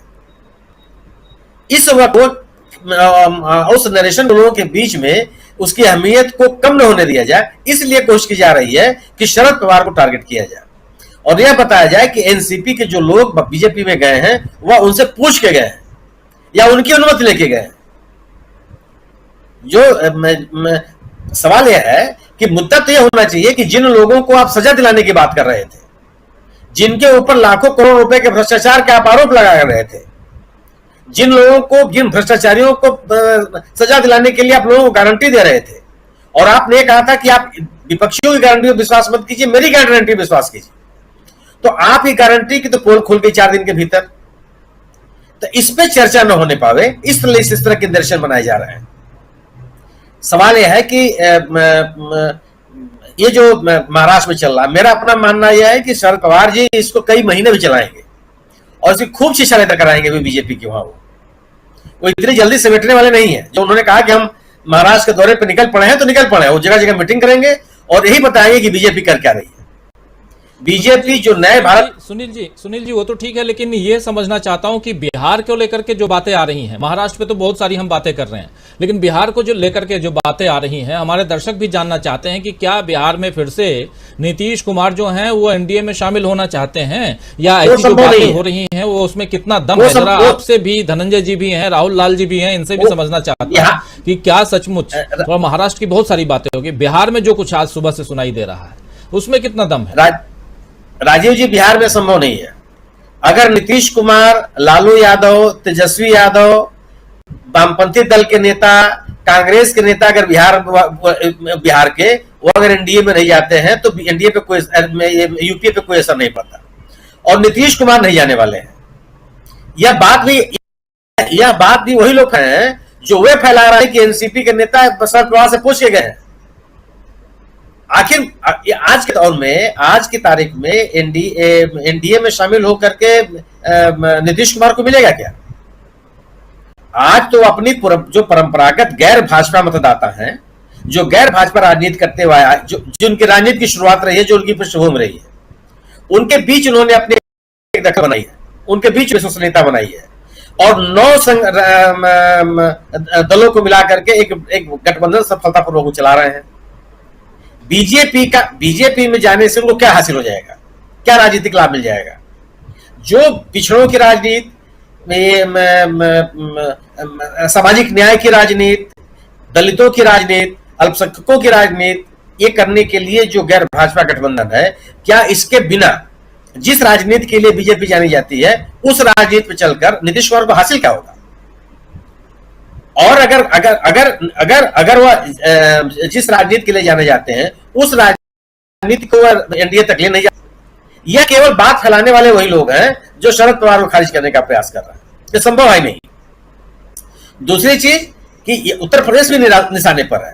बिहार में तो उन्होंने किया ही, आरसीपी सिंह को अपने साथ ले गए, उपेंद्र कुशवाहा को उन्होंने इस्तीफा दिलवाया, और अभी तक ये आप हरिवंश जी से बात करने की जो बात कर रहे हैं, हरिवंश जी अपना राज्यसभा का उपसभापति बने हुए हैं, बने रहे, लेकिन एनडीए में नीतीश कुमार जी जाए, मुझे ऐसा नहीं लगता। ये संभव है नहीं। इतनी लंबी यात्रा पूरी हो गई है, वो संभव है नहीं। और यह स्थिति उत्तर प्रदेश में भी नहीं होने वाली है जी। अखिलेश यादव जिस दिन एनडीए के साथ जाएंगे, ये सोच भी लेंगे, तो उनका राजनीतिक धरातल खत्म हो जाएगा। जो बात अभी शिवपाल यादव ने प्रेस कॉन्फ्रेंस करके उन्होंने ये बात को स्पष्ट कर दिया, और जो तीखे हमले किए उन्होंने उन विपक्षी दलों पर जो इस तरह की बात कर रहे थे, यह अपने अस्तित्व के लिए इनके लिए आवश्यक है। ये संभव नहीं है कि गैर भाजपा राजनीति से अपने आप मुंह मोड़ सकें। ये तो गैर भाजपा राजनीति में ही इनकी ताकत है। इनका जो समर्थक समूह है, इनके साथ विश्वास रखने वाला व्यक्ति है, वो सामाजिक न्याय में आस्था रखने वाले लोग हैं। उनको सामाजिक न्याय चाहिए, उनको हिंदुत्व का एजेंडा नहीं चाहिए। इसलिए संभव नहीं है कि वो हिंदुत्व के एजेंडे की तरफ चले जाए।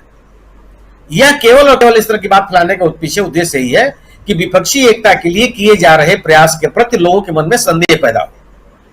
यह एक माहौल बनाने की कोशिश की जाए कि ये जो विपक्षी एकता की बात कर रहे हैं लोग, यह खुद इनका कमिटमेंट विपक्षी एकता के प्रति नहीं है, जो कि ऐसा है नहीं। बिल्कुल जी बिल्कुल।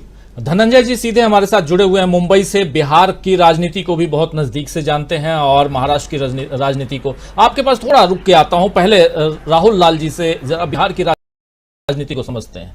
राहुल लाल जी, इस रूप में आप देखते हैं, अभी बिल्कुल क्लियर बात बता रहे हैं सुनील शुक्ला जी कि बिहार की राजनीति में क्या कुछ होने जा रहा है, लेकिन क्या माना जाए, अब महाराष्ट्र की राजनीति जो कुछ हुआ उसमें भी एनसीपी में जो तोड़फोड़, और उसके बाद अब बिहार की राजनीति की बात हो रही है और वहां तोड़फोड़ की बात हो रही है।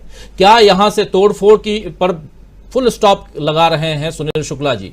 अगर फुल स्टॉप के आगे देखा जाए तो क्या बीजेपी के सामने विपक्ष एकजुट और मजबूत होता हुआ दिखाई दे रहा है आपकी नजर से?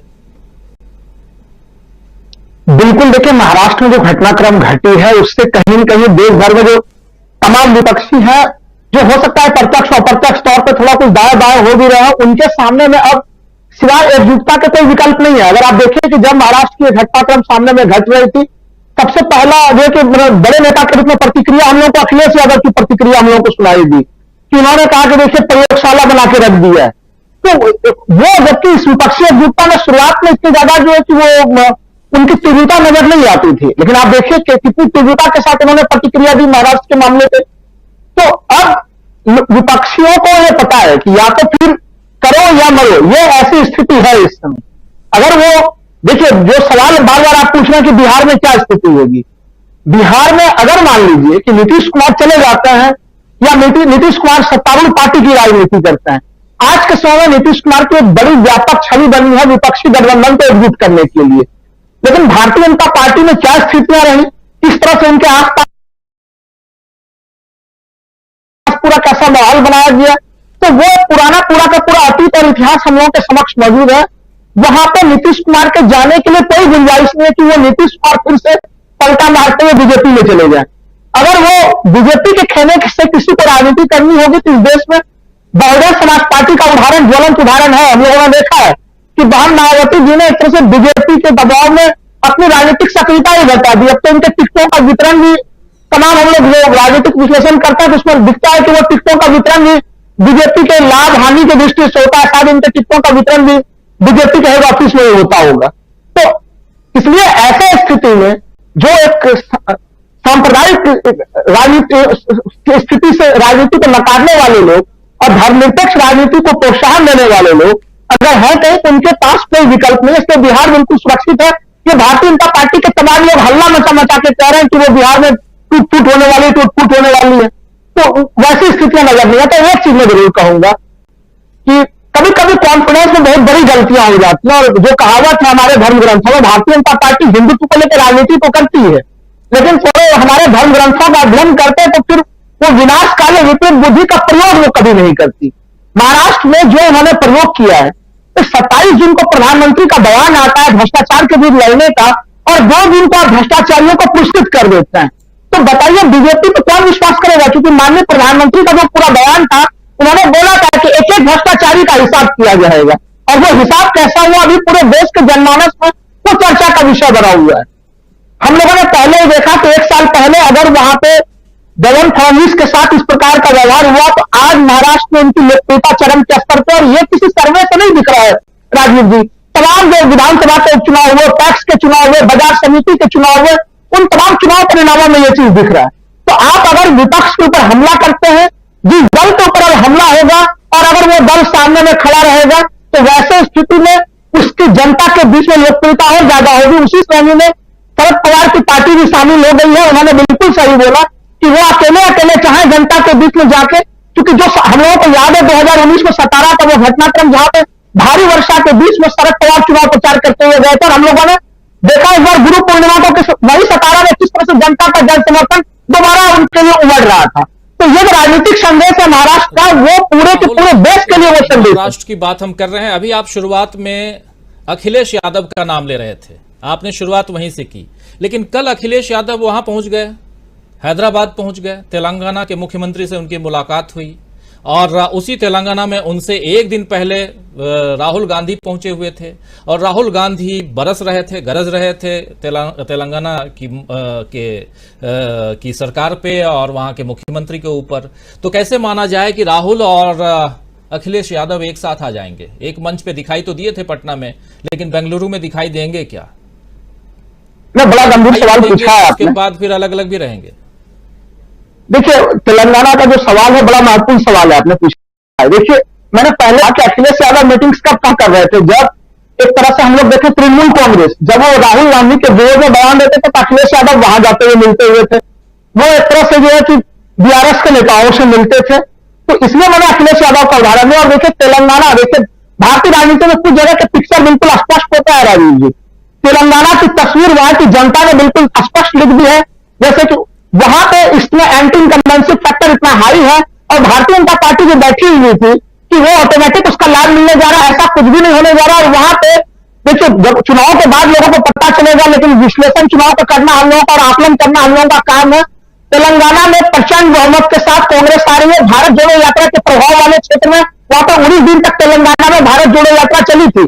उसका प्रभाव हम लोग को मध्य प्रदेश में तो दिखेगा ही दिखेगा, वहां पर भी तस्वीरें दीवार पर लिखी हुई है, तेलंगाना में भी लिखी हुई है। आप बताइए अखिलेश यादव के पास विकल्प क्या बचेगा? तो तेलंगाना के लोग ही वो कुछ स्वीकार, टीआरएस को स्वीकार करने के लिए तैयार नहीं है उसे।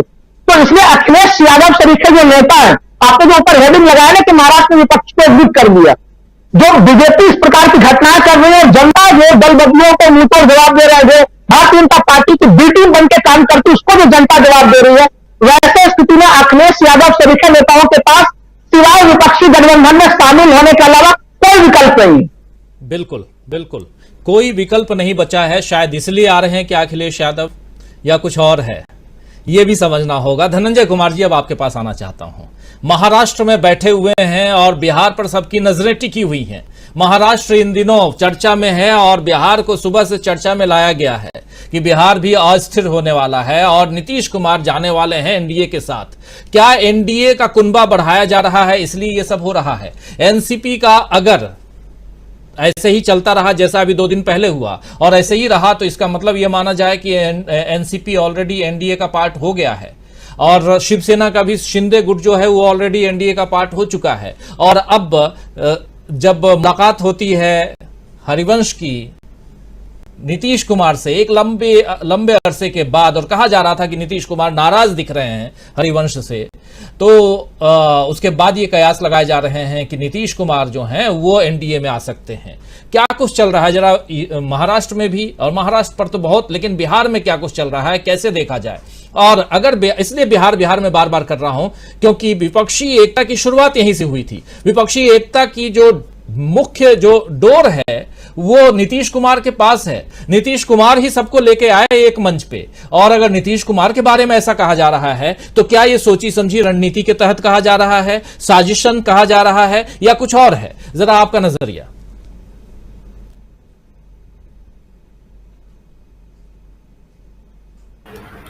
देखिए, ये जो क्या है या जो बीजेपी के नेता हैं, ये दोनों अफवाह फैलाने में माहिर है। तरह तरह के अफवाह फैलाते हैं। ऐसी अफवाह फैला देते हैं कि अमेरिका से खबर लेके आ जाते हैं कि हर सप्ताह कॉलेज खोल रहे हैं, यूनिवर्सिटी खोल रहे हैं, ऐसी भी अफवाह फैला देते हैं। तो जो अमेरिका जाकर के अफवाह फैला सकते हैं कि यूनिवर्सिटी खोल रहे हैं हर सप्ताह, वो देश में क्या नहीं करेंगे? अमेरिका के लोग तो पढ़े लिखे लोग हैं, दुनिया में सबसे विकसित स्टेट है, देश है वो। तो मीडिया का काम ही यही है, और बीजेपी इसी पे चढ़ करके, अफवाहों पे चढ़ करके ही इतनी दूर आई है।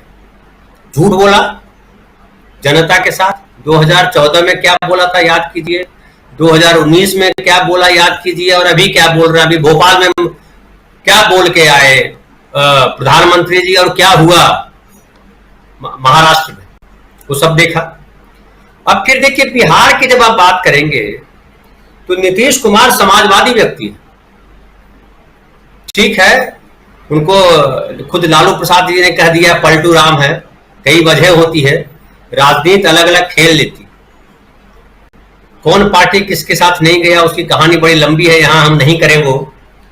लेकिन नीतीश कुमार ने बिहार की राजनीति जो की है उसमें बिहार की जनता का सबसे पहले ख्याल किया, और जिस तरह से स्थिति थी 2005 से पहले और जिस तरह की स्थिति हुई अभी उत्तर प्रदेश की है या गुजरात की है या मध्य प्रदेश की है, जिस तरह से बीजेपी नंगा नाच करती रही, असम में देख लीजिए क्या हो रहा है, नॉर्थ ईस्ट में देखिए क्या हो रहा है। बिहार में नीतीश कुमार ने उसको रोके रखा, और सही मायने में कहिए बिहार नीतीश कुमार ने 2014 में ही का साथ छोड़ दिया था, तो बिहार की जनता ने साथ नहीं दिया। और राजनीति जिस तरह की है उसमें सत्ता बहुत इंपॉर्टेंट। नीतीश कुमार इस बात को खूब अच्छे से जानते हैं कि सत्ता है तो सारा खेल है, सत्ता नहीं है तो कुछ नहीं है। तो नीतीश कुमार ने उस समय जो ये मुख्यमंत्री बनाया था मांझी जी को, वो क्या खेल खेला था? दलित मुख्यमंत्री बनाया था। क्या मांझी अपने दम पर मुख्यमंत्री बन सकते थे? नीतीश कुमार ने उन पे दाव इसलिए लगाया कि उनको लगा कि जो ब्राह्मणवादी शक्तियां हैं, बीजेपी, आरएसएस यानी ब्राह्मणवादी शक्तियां, उन शक्तियों को काउंटर करने के लिए हमको दलित को आगे करना पड़ेगा, ये नीतीश कुमार ने खेला। लेकिन नतीजा क्या हुआ? बीजेपी ने उनको तोड़ने की कोशिश की, उनको ललचाया और फाइनली उनको अलग कर दिया। बीजेपी को उस समय लगा था कि नीतीश कुमार को बड़ा नुकसान कर दिया हमने, और मांझी जो है कुछ नेताओं को लेकर के अलग पार्टी बना दी उन्होंने, हम पार्टी एक बनी थी। बाद में स्थिति ये हुई चुनाव में, जो 2015 का चुनाव हुआ, उस चुनाव में लालू प्रसाद यादव जी के साथ गए नीतीश कुमार, और हम पार्टी जो हम था उसमें जुमला चला कि ये मैं बन गई पार्टी। 2 नहीं 1 सीट जीते केवल खुद मांझी साहब, बाकी उनके सारे नेता हार गए जितने गए थे जेडीयू छोड़ करके। उसमें तो ये जान लीजिए कि जो अभी सम्राट चौधरी जी बने हुए हैं बिहार भाजपा के अध्यक्ष, और लग रहा है कि बहुत बड़े नेता हो गए हैं वो, उनके पिताजी भी हार गए थे और उसी के बाद पॉलिटिक्स छोड़ दी। तो लालू प्रसाद जी के साथ गए, और 2010 याद कीजिए, 2010 में लालू प्रसाद जी की पार्टी जो है वो 23 सीट पे सिमट गई थी। तो नीतीश कुमार ने रास्ता निकाला हर जगह कि कैसे, देखिए एक अक्सर कहते हैं लोग कि एक तरफ कुआं एक तरफ खाई, तो किधर जाओ आप, तो आपको बचना होता है, कभी कुआं में कूद जाओ, कभी खाई में कूदो, कभी यहां हो कभी वहां हो। नीतीश कुमार के सामने वही स्थिति रही, और नीतीश तरह की राजनीति की, उसमें जो वो कहते हैं अक्सर कि हम जो है सांप्रदायवाद से समझौता नहीं करेंगे, हम करप्शन से समझौता नहीं करेंगे, उन्होंने हमेशा इस बात का ध्यान रखा। इसलिए आज की तारीख में भी कोई ये आरोप नहीं लगा सकता कि नीतीश कुमार करप्ट हैं, नीतीश कुमार परिवारवादी हैं। नरेंद्र मोदी जी यही 2 नारा लेके तो चले थे, देश में भ्रष्टाचार है और परिवारवाद है। तो भ्रष्टाचार किस तरह से मोदी जी के साथ है वो तो महाराष्ट्र में भी दिख रहा है कि हर जगह वो भ्रष्टाचारी को पकड़ते हैं और फिर वो बोलता है कि सर मैं आपके साथ, बोला ठीक है हमारे साथ तो अभय दान दे देते हैं। लेकिन नीतीश कुमार अभय दान नहीं देते। नीतीश कुमार ने किसी भ्रष्टाचारी को नहीं दिया, चाहे वो उनकी पार्टी का हो चाहे किसी और की पार्टी का हो। और देखिए उसके बाद जीतन राम मांझी से पहले उपेंद्र कुशवाहा भी गए थे। उपेंद्र कुशवाहा कहां खड़े हैं? ये जो बात हो रही है कि शिवसेना को तोड़ दिया, शरद पवार को तोड़ दिया, तो इनका तो बड़ा धड़ा चला गया। लेकिन नीतीश कुमार जब भी टूटे, चाहे उपेंद्र कुशवाहा टूटे या जीतन राम मांझी टूटे, आरसीपी सिंह टूटे, तो कितने लोगों को ले गए और क्या हुआ? क्या जेडीयू या नीतीश कुमार कमजोर हुए? बार बीजेपी को ही झटका लगा। अभी आप देखिए, आप याद कीजिए 2019 का चुनाव, 2014 में नीतीश कुमार को लोकसभा में 2 सीटें मिली थी। 2019 में यही बीजेपी के लोग, यही गृह मंत्री जो आज नीतीश कुमार को निशाने पे लिए हुए हैं, वो समझौता करने गए और उनको 16 सीटें ऑफर की। अपनी जीती हुई सीटें छोड़ दी। क्यों छोड़ी? नीतीश कुमार को मुख्यमंत्री बना रहे थे इसलिए छोड़ी, या नीतीश कुमार की ताकत का उनको अंदाजा था इसलिए छोड़ी? अब जब बात कर रहे हैं, देखिए उस समय जब नीतीश कुमार गए थे तो बात आप याद कीजिए, उस दौरान जो 2015 के बाद 2017 में हुआ था कि सब लोग लग गए थे कि कैसे तेजस्वी को मुख्यमंत्री बनाया जाए, और तमाम तरीके की चीजें होने लगी थी, और नीतीश कुमार ने फिर रास्ता बदला। उसके बाद जब बीजेपी ने फिर राम मंदिर के नाम पर और फलाना के नाम पर जब उसने बढ़ाया अपना आतंक धर्म के नाम पर, तो नीतीश कुमार फिर आ गए लालू प्रसाद यादव के साथ। और इस बार जो लालू प्रसाद यादव के साथ आए तो देखिए क्या हो रहा है। जनता दल के साथ, जनता दल यू के साथ राष्ट्रीय जनता दल चट्टान की तरह खड़ा है। चाहे आप जितना धमका लें, अभी तो कल चार्जशीट भी दायर कर दिया उनके खिलाफ, तेजस्वी यादव के खिलाफ, लेकिन क्या फर्क पड़ा? कोई डरा? कोई नहीं डरा। लालू प्रसाद यादव डरे? नहीं डरे। और वो इस बार जो है नीतीश कुमार और तेजस्वी यादव की जो जोड़ी है वो बीजेपी को पानी पिलाने के लिए काफी है। पूरे देश में ये दोनों मिलकर के जो विपक्षी एकता का बिगुल उन्होंने फूंका है, राहुल गांधी को मजबूत करेंगे, और राहुल गांधी का साथ लेकर के जो बिहार, उत्तर प्रदेश, बंगाल और जो झारखंड का जो हिस्सा है, उन चारों जगहों में भी को झटका लगेगा जी। अब बात आती है कि नीतीश कुमार को तोड़ पाएंगे या नहीं तोड़ पाएंगे। मुझे तो तनिक भी नहीं दिख रही है इसकी आशंका। हालांकि नीतीश कुमार भी किसी की पार्टी को तोड़ते नहीं, अब तक किसी को नहीं तोड़ा उस तरीके से, लेकिन हो सकता है। अच्छा, एक और बात देखिए, तोड़ता कब किसी को कोई है, जब उसमें कुछ संभावना दिखती है। बीजेपी के किसी नेता में कोई संभावना दिखाई पड़ती है? यहाँ दिल्ली से बैठे हैं प्रशांत जी, अमलेंदु जी, राहुल लाल जी, यूपी में बैठे हैं सुनील भाई साहब, आप सबको कहीं से लगता है कि कोई बीजेपी का ऐसा नेता है जिसको बिहार में नीतीश कुमार तोड़ करके अपने साथ ले आए और नीतीश कुमार मजबूत हो जाएंगे, लालू प्रसाद मजबूत हो जाएंगे? ऐसा कोई नेता नहीं, तो क्यों तोड़ के लाएंगे? अब एक देखिए कि इन्होंने चिराग पासवान के भरोसे नीतीश कुमार को कमजोर किया। आज चिराग पासवान कहां है? चिराग पासवान को किस हाल में खड़ा कर दिया बीजेपी ने? और अभी जो स्थिति है, चिराग पासवान हो, उपेंद्र कुशवाहा हो, जीतन राम मांझी हो, आरसीपी सिंह हो, ये सारे जो है बुझे हुए दिए बीजेपी लेके घूम रही, और नतीजा क्या हुआ? इन बुझे हुए दियों की वजह से जो अभी रैली की गृह मंत्री ने लखीसराय में, आप जान लीजिए कुर्सियां नहीं भरी। अब बताइए, कुर्सियां भरने भर भी अगर आप नहीं लाते हो अपने वोटर को, जनता को, क्या राजनीति करोगे राष्ट्रीय स्तर पे? आप कैसे नीतीश कुमार को आप ये करोगे? आप देखिए तेलंगाना में राहुल गांधी के साथ कितनी भीड़ आई, कुर्सी तो छोड़िए, जगह कम पड़ गई, और ये पूरे देश में चर्चा का विषय है, दुनिया भर में चर्चा का विषय है, और आपके लिए कुर्सियां नहीं भरती है। भोपाल में या और दूसरी जगहों पे आपने पहले प्रधानमंत्री जी ने अपने रैली रद्द करने की बात की थी, इसलिए लगा था कि लोग आएंगे नहीं। तो मुझे नहीं लगता है राजीव जी विपक्षी एकता को कोई झटका लगा है। महाराष्ट्र में भी शरद पवार जो है बहुत बड़े खिलाड़ी है। अब ये अलग बात है कि नीतीश कुमार और शरद पवार में थोड़ा अंतर ये है कि नीतीश कुमार किसी अडानी से बैठ करके मीटिंग नहीं करते। शरद पवार पे अलग से आपसे बात करनी है और समझना चाहूंगा आपसे जरूर थोड़ा सेकंड राउंड में, क्योंकि समय भी खत्म हो रहा है। जी राहुल लाल जी कुछ जोड़ना चाह रहे हैं? जी, ये तो बिहार को लेकर बड़ी इंटरेस्टिंग चीजें धनंजय जी ने बोली। अगर आप बिहार के न्यूज को ध्यान में रखता है, वहां के राजनीति को, तो बीजेपी वाले हर सप्ताह हल्ला फैलाते रहते हैं। कभी लालू यादव सिंगापुर से आने वाले हैं, नीतीश कुमार बदल जाएंगे, नीतीश कुमार गद्दी से हट जाएंगे। तो ये जो अफवाह तंत्र है वहां पे कि नीतीश कुमार को लेकर, क्योंकि देखिए नीतीश कुमार ने जिस मजबूत ढंग से पूरे विपक्षी राजनीति को एकजुट किया है, वो भारतीय जनता पार्टी को पचा नहीं पाया। इसलिए वहां के इस समय हम लोग देख रहे हैं, सुशील मोदी खुद हल्ला फैला रहे हैं। तमाम नेशनल बड़े बड़े टीवी चैनलों पर कल से बैठे हुए वो लगे हुए फैलाने में कि गिरने वाली है, सरकार गिरने वाली है, टूट होने वाली है। इस बार तो बीजेपी फैला रही है, लेकिन इसके पहले बीजेपी के अफवाह तंत्र में ये लगातार आती थी कि वो लालू जी आने वाले हैं, गठबंधन टूट, लालू जी होने वाला है।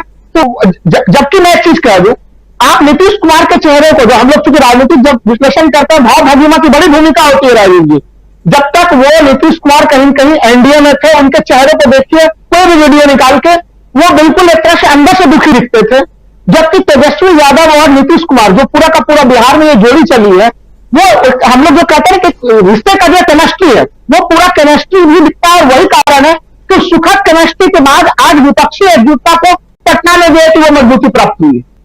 जी राहुल लाल जी, और इसी बात से आगे बढ़ना चाहते हैं। और प्रोफेसर अखिल स्वामी जी, क्या लालू प्रसाद यादव, जिनके बारे में अभी कह रहे थे धनंजय जी और बाद में अब राहुल लाल जी भी कह रहे हैं, लालू यादव कहें या तेजस्वी यादव कहें और साथ में नीतीश कुमार, ये दोनों जोड़ी आने वाले समय में अगर इन दोनों को देखा जाए तो 2024 के लिए, और साथ में इनके साथ राहुल गांधी, क्योंकि दोनों ने राहुल गांधी को बहुत भाव दिया पटना की बैठक और मंच पे पत्रकारों के बीच, आपने देखा, चाहे वो नीतीश कुमार चाहे लालू प्रसाद यादव हो। ये जो तिकड़ी है, तीनों की जोड़ी जो है तिकड़ी, इसको किस रूप में आप देखते हैं? और बेंगलुरु तक पहुंचते पहुंचते और बेंगलुरु के बाद 2024 के चुनाव, और क्या देश की जनता जो चाहती है, जो संविधान की रक्षा और तमाम बातों की दुहाई देती है, उनके लिए ये तीन जो है उम्मीद की किरण है आज की तारीख में? देखिए राजीव जी, आप लोग सब लोग कल्पना कर रहे हैं कि रघुवंश जी नीतीश कुमार से मिले तो क्या नीतीश कुमार एनडीए में जाने वाले हैं? इसको दूसरी तरफ से क्यों नहीं देखते? ऐसा क्यों नहीं है कि रघुवंश जी कुछ हरिवंश जी मिले थे जी, सॉरी हरिवंश जी, ये अगर मिले हैं नीतीश कुमार से तो हो सकता है कि कुछ वहां के नेताओं को लेकर यूपीए में जाने वाले हों। इसको दोनों तरफ से देखा जा सकता है। ये क्योंकि हम ये मानते हैं जो बड़ा चुंबक हो, जिसका गुरुत्वाकर्षण ज्यादा होता है, खींचता है। आज के तारीख में गुरुत्वाकर्षण शक्ति जो है वो यूपीए के पास है, नंबर 1। नंबर 2, देखिए मैं अपने को भाग्यशाली समझता हूं राजीव जी कि मैंने मीर जफर और ये जो जयचंद को नहीं देखा था। देखिए 3 उदाहरण देता हूं मैं, 3 उदाहरण, और भारत की जनता ये 3 उदाहरणों को देखे। एक मध्य प्रदेश के ग्वालियर संभाग के व्यक्ति हैं। राहुल गांधी सबसे ज्यादा विश्वास अगर किसी पे करते थे, राहुल गांधी के घर किसी भी समय वो अंदर जा सकते थे। वो जो श्रीमंत थे जिन पे राहुल गांधी सबसे ज्यादा विश्वास करते थे, उन्होंने उनको धोखा दिया। स्वामी जी शरद पवार के बारे में सोचिए, नाम ले लिया कीजिए, अब कौन सा श्रीमंत? अच्छा, दूसरा राजीव जी, शरद पवार ने अजीत पवार को बेटे की तरह पाला है।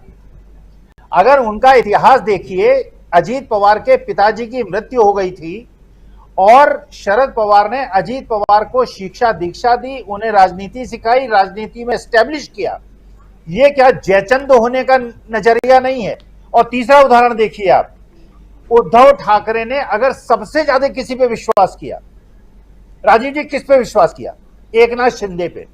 और एकनाथ शिंदे को उन्होंने कहा, जब उनकी तबीयत खराब थी और उनके गर्दन में फोड़ा हो गया था और उसका ऑपरेशन होने वाला था, उद्धव ठाकरे ने अपनी सारी सत्ता और अपनी चाबी जो है एकनाथ शिंदे को दे दी थी। गद्दारी के 3 सबसे बड़े उदाहरण अगर हिंदुस्तान में कोई हैं, 2 महाराष्ट्र के हैं और 1 मध्य प्रदेश का है। देखिए मैं ये कहता हूं, मेरा अगला जन्म राजीव जी हो अशफाकुल्लाह खां के खानदान में हो, अब्दुल हमीद के खानदान में हो, ब्रिगेडियर उस्मान के खानदान में हो, चंद्रशेखर आजाद के खानदान में हो, भगत सिंह के खानदान में हो, गांधी जी के खानदान में हो, अगला जन्म। लेकिन कभी सिंधिया के या शिंदे के या इन लोगों के खानदान में न हो, जिन्होंने इनको रोटी खिलाई, जिन्होंने इन्हें पानी पिलाया और जिन्होंने इन्हें एस्टेब्लिश किया, उनके पीठ पे छुरा भोंका। देखिए मैं शिक्षक हूं राजीव जी, अपने शिष्यों को और जनता को यह कहता हूं, किसी की पीठ पे छुरा मत भोंको। और ये 3 उदाहरण हैं।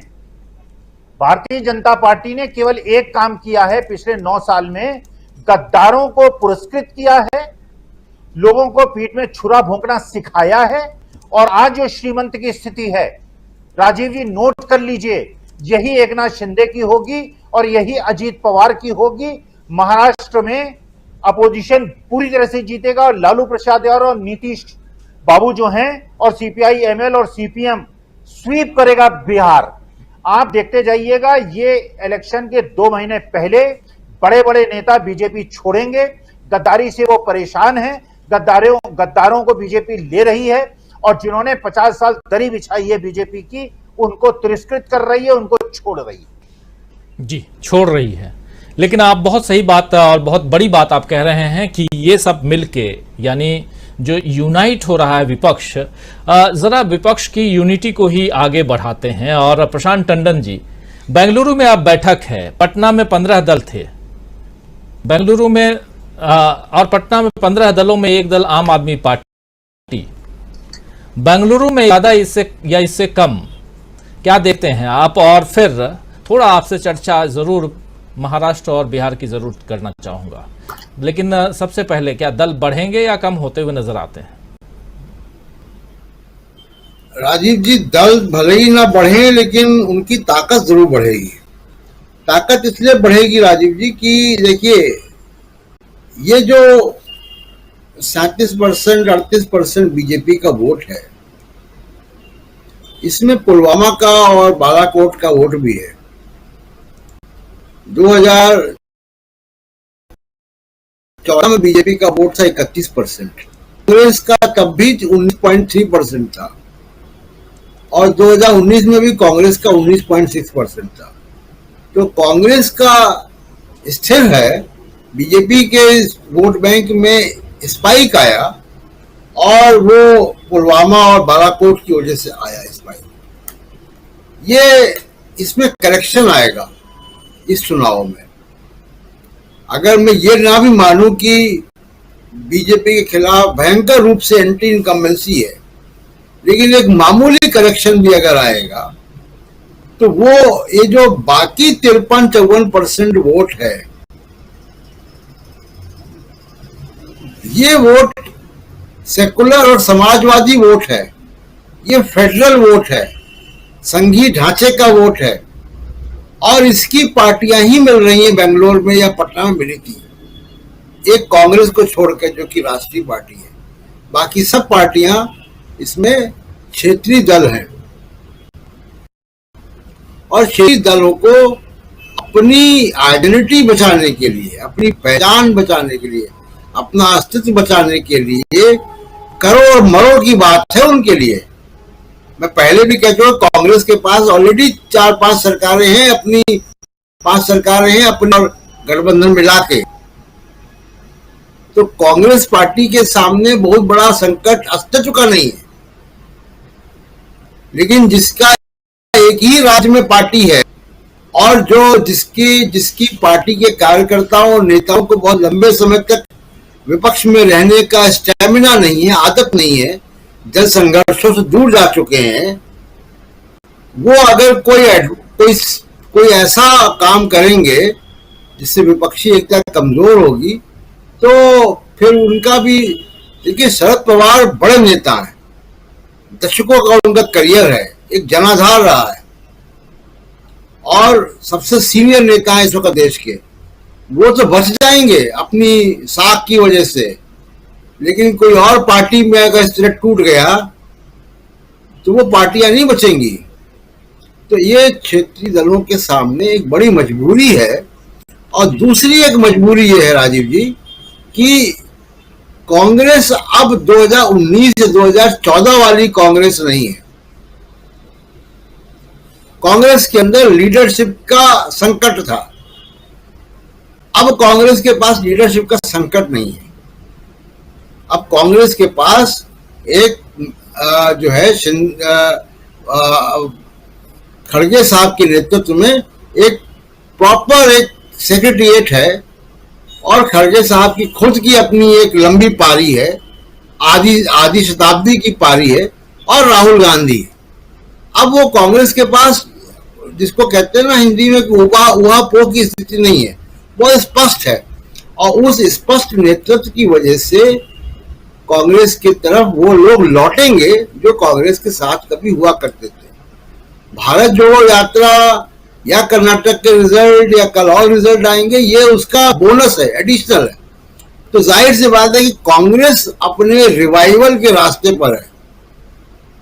अब अगर उस रिवाइवल के रास्ते पर कोई स्विच होएगा तो नुकसान उसका ही होगा, क्योंकि वो वोट बैंक कांग्रेस की तरफ आएगा। क्यों आएगा राजीव जी? क्योंकि जितने क्षेत्रीय दल हैं, एक लालू यादव जी को छोड़ दें, तेजस्वी को छोड़ दें, अगर जब भी मुसीबत आई है कोई किसी पे नहीं बोला है, बयान ट्वीट किए हैं लोगों ने, गया नहीं है कोई खड़ा नहीं हुआ है। राहुल गांधी अभी मणिपुर से लौटे हैं, हाथरस में कांड होता है राहुल गांधी जाते हैं, कहीं कांड होता है राहुल गांधी जाते हैं, जम्मू में रेप होता है राहुल गांधी जाते हैं, उन्नाव में के रेप विक्टिम के परिवार से प्रियंका गांधी मिलती है जाके। ये जो गांधी परिवार का, राहुल गांधी का बोलने का, मिलने का सिलसिला है, ये उसको रिजल्ट दे रहा है।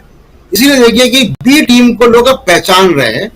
जेडीएस अभी का एग्जाम्पल है, 23 मुसलमान कैंडिडेट उन्होंने दिए, 23 के 23 हार गए, क्योंकि लोगों ने उनके बी टीम के कैरेक्टर को पहचान लिया। अब कोई भी बी टीम का लेबल लगाएगा, मैं कह रहा हूं बीआरएस को भी ये सजा भुगतनी पड़ेगी। बीआरएस से जो जाके मिल रहे हैं उनकी बात तो छोड़ दीजिए। तो ये करेक्शन आएगा।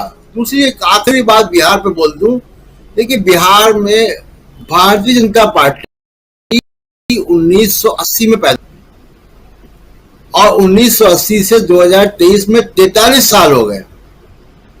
43 साल में बीजेपी कई बार सत्ता में आई गई, कई राज्यों में रही। बिहार में बीजेपी एकमात्र राज्य है हिंदी बेल्ट का जिसमें कभी मुख्यमंत्री नहीं बना पाई।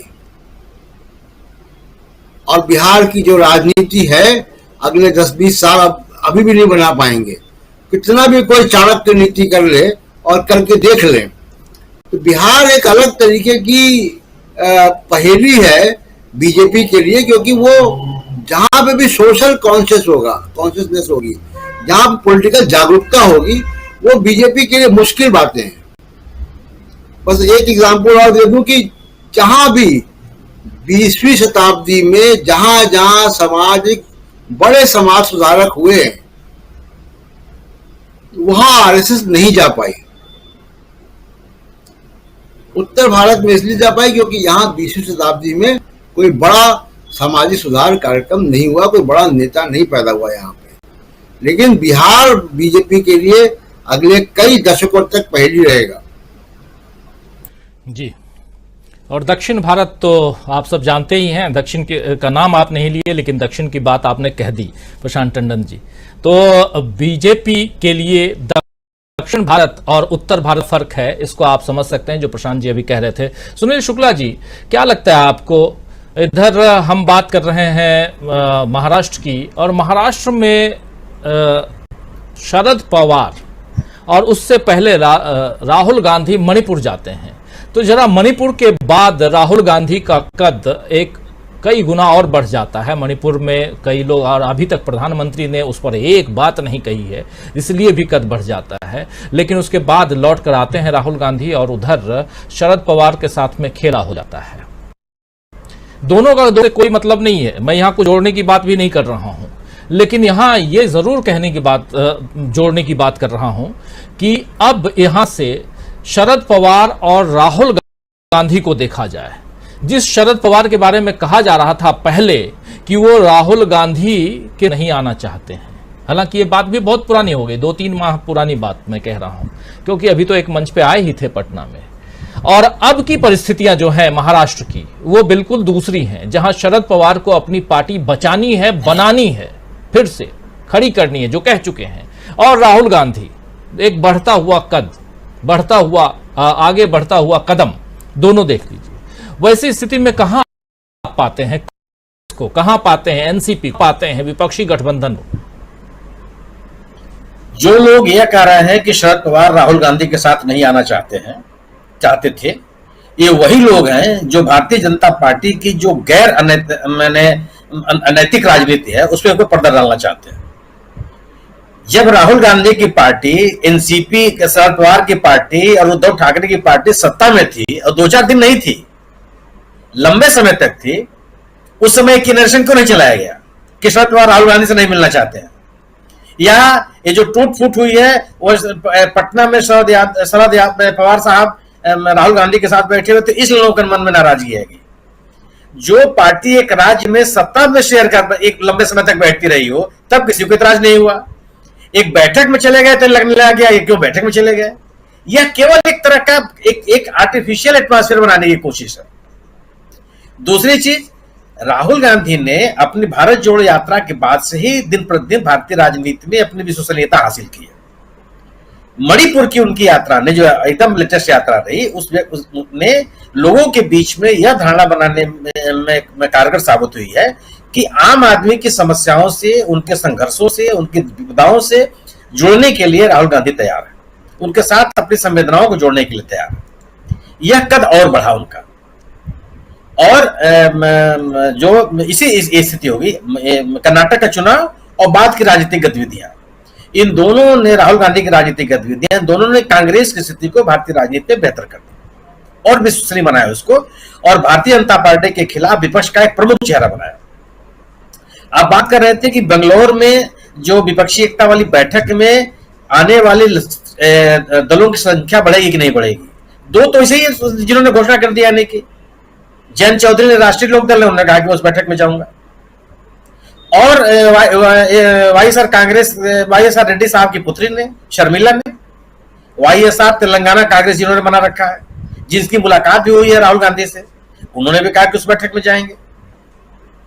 अभी आम आदमी पार्टी ने यूसीसी से अपना जो उसका वक्तव्य था उसको वापस ले लिया। भगवंत मान का बयान आया कि हम सेक्युलर पार्टी हैं, हम यूसीसी के साथ नहीं खड़े हैं, उसका समर्थन हम नहीं कर सकते। सवाल यह है कि अगर आप बीजेपी के खिलाफ राजनीति करते हैं तो आप कांग्रेस से दूर नहीं जा सकते, और अगर आप कांग्रेस से दूर जाने की कोशिश करेंगे और यह भी दावा करेंगे कि आप बीजेपी के खिलाफ राजनीति कर रहे हैं, तो आपका हश्र वही होगा जो जनता दल का हुआ। लोग आपको छोड़ के चले जाएंगे, और लोगों ने ऐसे दलों को छोड़ना शुरू कर दिया। पिछले दिनों हुए विधानसभा चुनाव, विभिन्न राज्यों में हुए विधानसभाओं के उपचुनाव और पार्लियामेंट्री उपचुनाव, आप उसको देख लीजिए। मध्य प्रदेश, महाराष्ट्र में जो चुनाव हुए उनको आप देख लीजिए। जो उपचुनाव हुए हों, जो बाजार समितियों के चुनाव हुए हों, उनमें इनका क्या असर हुआ और कितनी मजबूती के साथ आई। दो तरह की राजनीति है, भाजपा की राजनीति है या गैर भाजपा की राजनीति। नीतीश कुमार की विश्वसनीयता क्यों बनी हुई, जो हम लोग बार बार बात कर रहे हैं। एनडीए के सदस्य होने के बावजूद, बिहार में बीजेपी के सहयोग से राजनीति करने के बाद, मुख्यमंत्री बने रहने के बावजूद कोई भी सांप्रदायिक एजेंडा लागू नहीं होने दिया। एक सांप्रदायिक एजेंडा का कोई उल्लेख नहीं कर सकता है जिसको बिहार में नीतीश कुमार ने अलाउ किया हो लागू होने के लिए। ये मंदिर मस्जिद की राजनीति नहीं होने दी। मंदिर में पर्यटन के नाम पर जो हिंदू तीर्थस्थल है उनको विकसित करने का जो चल रहा है उसको नहीं होने दिया। एक भी कोई कार्यक्रम इनका रहा हो जिसको ये जो दीपावली के दिन दीपक जलाइए और ये कीजिए और वो कीजिए, जितने तमाशे हैं किसी को नहीं होने दिया। इसलिए उनकी क्रेडिबिलिटी है कि जो जिस पृष्ठभूमि से निकले हुए हैं वो सत्ता में रहना, जिसके बाद धनंजय जी ने की कि सत्ता में रह करके लोगों की का काम करना एक मुद्दा हो सकता है कि बीजेपी का साथ लेना, और उस पार्टी के एजेंडे पे चलना ये दूसरा मुद्दा है। नीतीश कुमार ने बीजेपी के एजेंडे को अपने राजनीतिक जीवन में कभी लागू नहीं किया, वो उनकी विश्वसनीयता है, और उस एजेंडे को न मानने की वजह से ही वो कांग्रेस के निकट अपने आप को पाते हैं। और जो केमिस्ट्री जेडीयू के साथ, आरजेडी के साथ उनकी दिखाई पड़ती है, उसकी वजह ये केवल है इसी एकजुटता को और इसी विश्वसनीयता को भोसरा करने की कोशिश है कि इस पार्टी को तोड़ो, उस पार्टी को तोड़ो, ये कर दो, वो कर दो। सदस्यों को अपने जा सकते हैं, ठीक है, लोग तमाम ये केंद्रीय एजेंसियों के बूते आपने शिवसेना का तोड़ दिया, केंद्रीय एजेंसियों के बूते आपने इनको तोड़ दिया, लेकिन आप जिन बातों को कर रहे थे, आपका भी जो चेहरा है उसके ऊपर भी कालिख लगी है। आपके ही वक्तव्यों के ऊपर लोगों के मन में अविश्वास पैदा हुआ। क्यों कोई आपके बात पर विश्वास करेगा? भ्रष्टाचार की लड़ाई की बात करके भ्रष्टाचारियों को अपने साथ लेते हैं आप। भाई भतीजावाद के खिलाफ राजनीति करने के नाम पर परिवारवाद के लोगों को अपने साथ लेते हैं आप। किसानों का नाम लेकर के आप कारपोरेट को प्रमोट करते हैं। बेरोजगारी महंगाई से आपको कोई मतलब नहीं है। तो जो जनता के सरोकार की राजनीति करने वाले राजनीतिक दल हैं वह एनडीए के साथ इनके साथ कैसे जुड़ सकते हैं? और राजनीतिक विश्वसनीयता इस कदर आपकी बढ़ गई है कि एनडीए की संख्या घटते घटते कहां चली गई और आज कोई खुले रूप से आपके साथ जुड़ने के लिए तैयार नहीं है। इसलिए एक जो कांग्रेस ने और राहुल गांधी अकेली पार्टी है, पैन इंडिया, अगर आप किसी एक राजनीतिक दल का नाम लेंगे जो लगातार बीजेपी पे हमलावर है, तो यह वामपंथी दल है या कांग्रेस है। और कांग्रेस चूंकि पूरे देश भर में उसकी उपस्थिति है, वो लगातार जूझती रही है और कहीं उसने अपने आप को बैकआउट नहीं किया। उनको सीबीआई बुलाई, ईडी बुलाई, ये भी हुआ, मकान खाली करो, दुकान खाली करो, संस्था चली गई, सजा भी हो गई, लेकिन सरकार पे हमला बंद नहीं किया और सरकार के जन विरोधी नीतियों को एक्सपोज करने में कहीं पीछे नहीं रहे। यह जो आपकी राजनीति तो आम आदमी में आपकी विश्वसनीयता बनाती है और उस विश्वसनीयता को राहुल गांधी ने हासिल किया। इसीलिए भले ही प्रधानमंत्री मोदी जी की लोकप्रियता में कमी ना आई हो, लेकिन वो बढ़ी नहीं है और राहुल गांधी की लोकप्रियता लगातार बढ़ती चली जा रही है। ये कौन लोग हैं जो राहुल गांधी को पसंद कर रहे हैं? ये वो लोग हैं जो सामाजिक न्याय की राजनीति करते हैं, वो लोग हैं जो लोकतांत्रिक मूल्यों विश्वास करते हैं, लोकतांत्रिक में विश्वास करते हैं, जिनको संविधान पर बचाना है, जिनको देश का संघीय ढांचा बचाना है। और इन मुद्दों के साथ जो भी राजनीति करना चाहेगा वो कांग्रेस से अलग नहीं हो सकता। आज इस देश में बीजेपी के खिलाफत की राजनीति करने वाला अगर कोई चेहरा है तो कांग्रेस है। गैर कांग्रेस कोई भी प्रयास, दलों का समूह, दलों का गठन को एकताबद्ध करने की कोशिश, वो गैर भाजपा राजनीति नहीं। या आम आदमी इस बात को मानने लगा। जी जी, बिल्कुल बिल्कुल। धनंजय जी, शरद पवार की राजनीति कहां देखते हैं आप?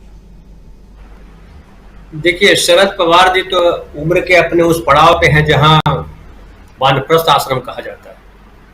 हालांकि राजनीति में वानप्रस्थ आश्रम होता नहीं है, लेकिन उम्र का असर तो होता है व्यक्ति पे। वो ऊर्जा आमतौर पे सोचते हैं कि बुढ़ापा का मतलब होता है कि वो ऊर्जा शरीर में, लेकिन शरद पवार जो है अभी भी ऊर्जावान दिख रहे हैं। 2019 का चुनाव याद कीजिए, भाषण दे रहे थे, बारिश में भीग करके भाषण दिया उन्होंने। राहुल गांधी का भी ऐसा एक भाषण वायरल हुआ था। तो शरद पवार अभी भी ऊर्जावान है, और जिस तरह से उस दिन जब प्रेस के सामने आए तो उन्होंने बड़े हंसते हुए कहा कि शरद पवार ही अभी तो केवल नजर आ रहा है, बाकी देखते हैं कौन कौन है। देखिए वहां जो लड़ाई है शरद पवार के साथ, शरद पवार जी जो है समझौता करने को तैयार नहीं। हमें तो सूत्र से ये भी पता चल रहा है कि अडानी साहब भी इस बात के लिए लगे हुए हैं कि शरद पवार जी आप जो आ जाइए इनके साथ, आपके आने से बदल जाएगी फिजा। शरद पवार ने कहा देखते हैं, फिर शरद पवार ने कहा कि नहीं ये संभव नहीं है। तो उसके बाद जाकर के ये सारा खेल हुआ। अब जो खेल हुआ है, आप याद कीजिए शिवसेना के साथ जो भी खेल हुआ था उसमें भी आरोप लगे थे 50 खोखे ओके।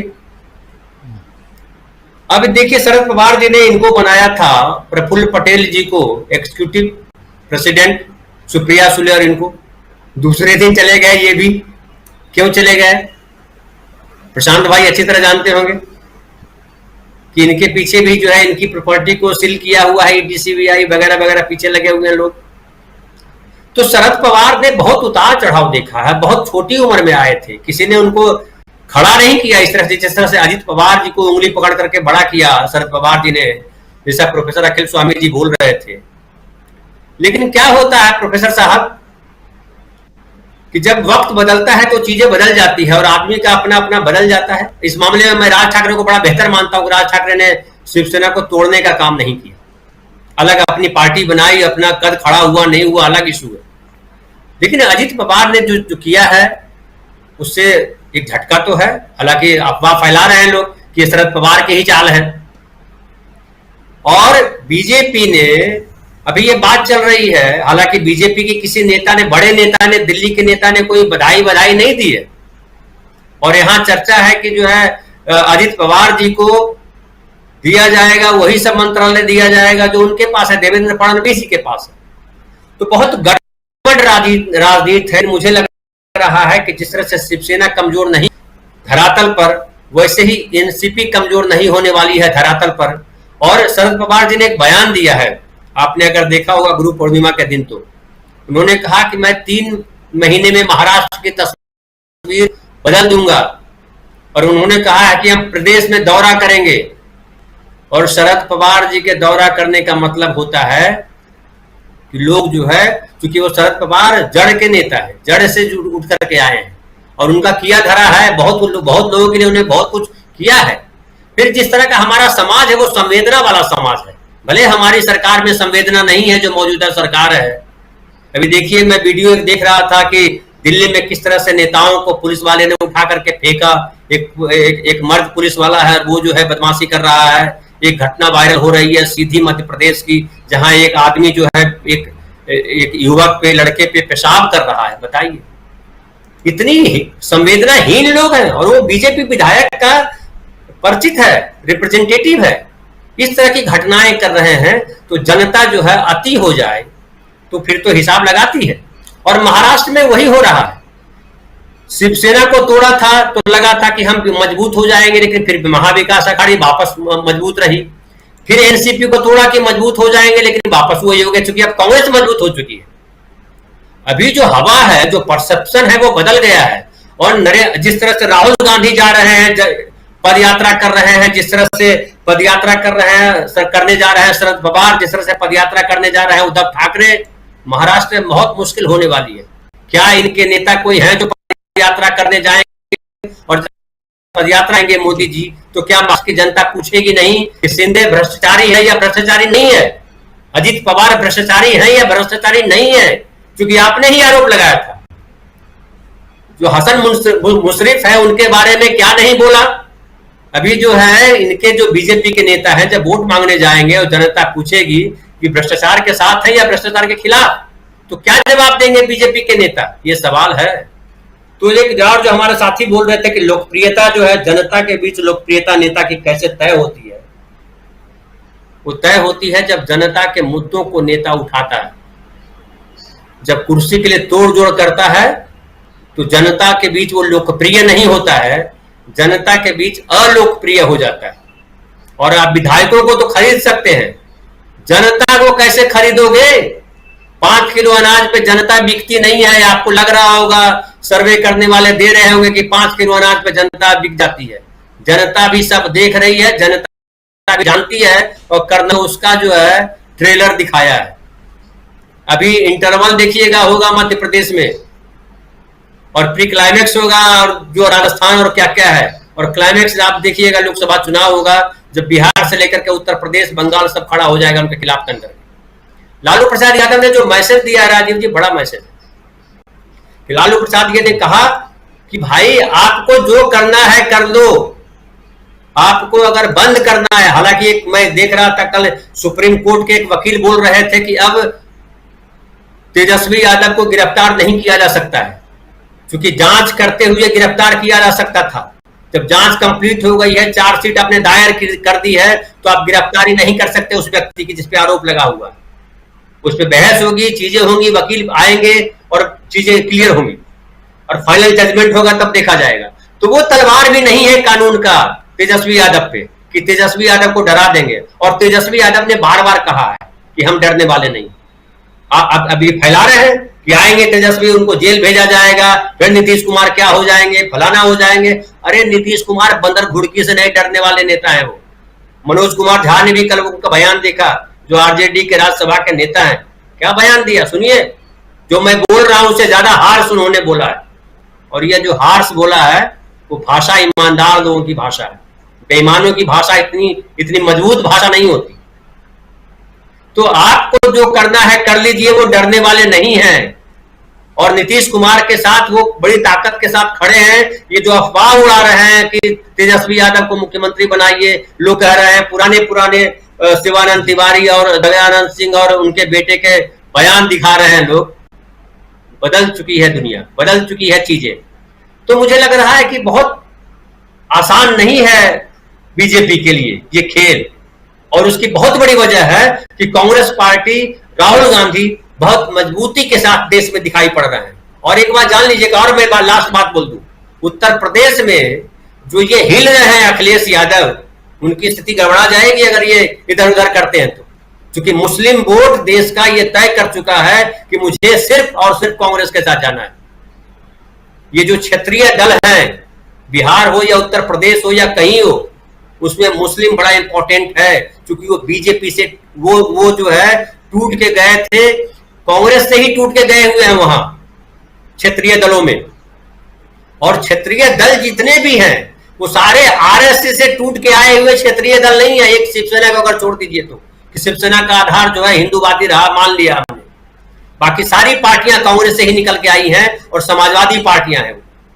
तो कांग्रेस और समाजवाद दोनों कभी भी सांप्रदायिकता को बढ़ाने वाले काम नहीं करेंगे। देश के संविधान के साथ, देश की जनता के साथ प्रतिबद्ध हैं। वो प्रतिबद्धता आरएसएस तोड़ सकता है, वो प्रतिबद्धता समाजवादी और कांग्रेस नहीं तोड़ सकती है। जी रामलाल जी, आपको भी दिखाई देता है क्या कि कांग्रेस की मजबूती के साथ साथ विपक्ष मजबूत हो रहा है, और बेंगलुरु में कुछ और तस्वीर नजर आएगी जहां और भी पार्टियां वहां शामिल होती हुई नजर आती हैं? बिल्कुल, देखिए 7 सितंबर मैं बार बार कहता हूं कि 7 सितंबर 2022 जब भारत जोड़ो यात्रा शुरू हुई, उसके बाद राहुल गांधी ने जो चीजें कही उस पूरे यात्रा में, आज हम लोग देख रहे हैं कि उनकी कही हुई बातें, हालांकि वो लगातार चाहे कोरोना काल में उन्होंने कुछ कहा, वो कितने दूरदर्शी नेता हैं, वो चीजें प्रमाणित हो रही हैं कि किस तरह से हमारे संवैधानिक संस्थाओं पर हमला हो रहा है। वो हम लोग देख रहे हैं कि माननीय सुप्रीम कोर्ट एक तरह से सोचिए, उन्होंने कहा कि राज्यपाल की भूमिका महाराष्ट्र में जो है कि वो असंवैधानिक थी। उन्होंने ये भी चीज कहा कि अगर उद्धव ठाकरे त्याग पत्र नहीं देते, समय काल चक्र को पीछे लौटा दिया जाता। तमाम टिप्पणियां हैं सुप्रीम कोर्ट की, यानी सरकार के पूरे गतिविधियों को असंवैधानिक घोषित किया गया। उसके बावजूद भी देखिए ये सरकार जो है कि कहीं से भी जो है कि वो सुनने के लिए तैयार नहीं, यानी कि संवैधानिक मूल्य, संवैधानिक संस्था, उनके प्रति कोई सम्मान का भावना कम से कम दिखाने के लिए भी ये तैयार नहीं है। तो राहुल गांधी जो कहते हैं, और देखिए जनता के सामने में जो मैसेज दिया है राजीव जी, गारंटी शब्द का प्रयोग माननीय प्रधानमंत्री जी के मुंह से शोभावान नहीं होता। वो जब गारंटी दे रहे थे एक एक भ्रष्टाचारियों के ऊपर कार्रवाई की, सोचिए वो गारंटी तो 2 जुलाई को खारिज हो गई। और एक गारंटी जब राहुल गांधी देते हैं तो जनता विश्वास करती है। उन्होंने 5 गारंटी दिया कर्नाटक में और जनता ने विश्वास किया और प्रथम एक तरह से कैबिनेट बैठक में ही उस 5 गारंटियों के ऊपर भी मुहर लगा दी गई। तो सोचिए अब लोकसभा के चुनाव आने वाले हैं, राहुल गांधी की छवि बनाम जो तुलना होती है और बनाम मोदी जी की छवि, तो गारंटी किसका मुख से शोभा देगा? मोदी जी के मुख से तब गारंटी, अब उनको कोई नया नया शब्द लाना पड़ेगा, सुपर गारंटी, मेगा गारंटी, कुछ नए शब्द लाएंगे। इसलिए मैं कह रहा हूं कि जो बंगले की बैठक होगी, देखिए उसमें हो सकता है कि भारतीय जनता पार्टी की कुछ बी टीम जो है, जो भारतीय जनता पार्टी के लिए बल्लेबाजी करते हैं, वो लोग ना भी जाए वहां पे, और वो ना जाए तो वो ज्यादा बेहतर रहेगी। लेकिन विपक्ष इसमें काफी मजबूत, और मुझे पूरा उम्मीद है कि वहां से कुछ बड़ी चीजें निकल कर आएंगी वहां पे, जो भारतीय लोकतंत्र को नई दिशा, नई तस्वीर और नई गति प्रदान करेगी। क्योंकि विपक्ष में इस समय एक बड़ी जबरदस्त किस्म की ऊर्जा दिख रही है, और वो लोगों में भी ऊर्जा दिख रही है। लोग इसमें देखिए, और विपक्ष का अस्तित्व किससे है? देखिए, विपक्ष का अस्तित्व कांग्रेस के ऊपर ही निर्भर है। प्रशांत टंडन जी बिल्कुल सही कह रहे हैं कि 2014 की कांग्रेस और 2019 की कांग्रेस और इस समय 2023 की कांग्रेस, इन तीनों में कोई तुलना नहीं है आज के समय की स्थिति में। आज के कांग्रेस के पॉलिसियों के ऊपर हम लोग सोचे, पहले आलोचना करते थे कि राहुल गांधी ने त्यागपत्र दे दिया, आज तक वो पद नहीं संभाल रहे, लंबे समय तक कांग्रेस अध्यक्ष का पद खाली रहा। आज भारतीय लोकतंत्र में एकमात्र कांग्रेस पार्टी है जिसके पास निर्वाचित सीधे बिल्कुल, जिस निर्वाचन को पूरे दुनिया ने देखा है कि वहां पे कैसे चुनाव हुआ और निर्वाचित अध्यक्ष प्राप्त हुए वहां पे। राहुल गांधी सोचे मणिपुर जा रहे थे, दूसरे जो तमाम, जो राहुल गांधी की जिम्मेवारी है मणिपुर में शांति उपस्थित कराना। Bharatiya Janata party double engine, triple engine के तमाम नारे वादे करती है, उनकी जिम्मेवारी नहीं है। जो तमाम जो दूसरे जो दल है उनकी जिम्मेवारी नहीं है। तो एक जो राजनीति में संवेदनशीलता होती है, जनता की बातों को सुनना समझना, उन स्थितियों ने कांग्रेस को मजबूत बनाया। कांग्रेस के मजबूती के कारण ही विपक्षी गठबंधन की स्थिति राजीव जी मजबूत। अगर कांग्रेस कमजोर होती तो फिर इस विपक्षी गठबंधन का भी कोई ज्यादा अस्तित्व नहीं था। इसलिए बंगलोर का जो मीटिंग होगी, वो मीटिंग एक तरह से काफी मजबूत और निर्णायक मीटिंग होगी, ऐसा मैं मानता हूं। जी, बंगलोर की मीट निर्णायक होगी। एक छोटा सा कमेंट चाहता हूं अमलेंदु उपाध्याय जी, कार्यक्रम समाप्त करूं। क्या आपको लगता है कि महाराष्ट्र को एकजुट कर दिया है? निश्चित तौर पर राजीव जी विपक्ष को एकजुट कर दिया महाराष्ट्र की घटना ने। और प्रधानमंत्री नरेंद्र मोदी जब संसद में दहाड़ रहे थे और कह रहे थे कि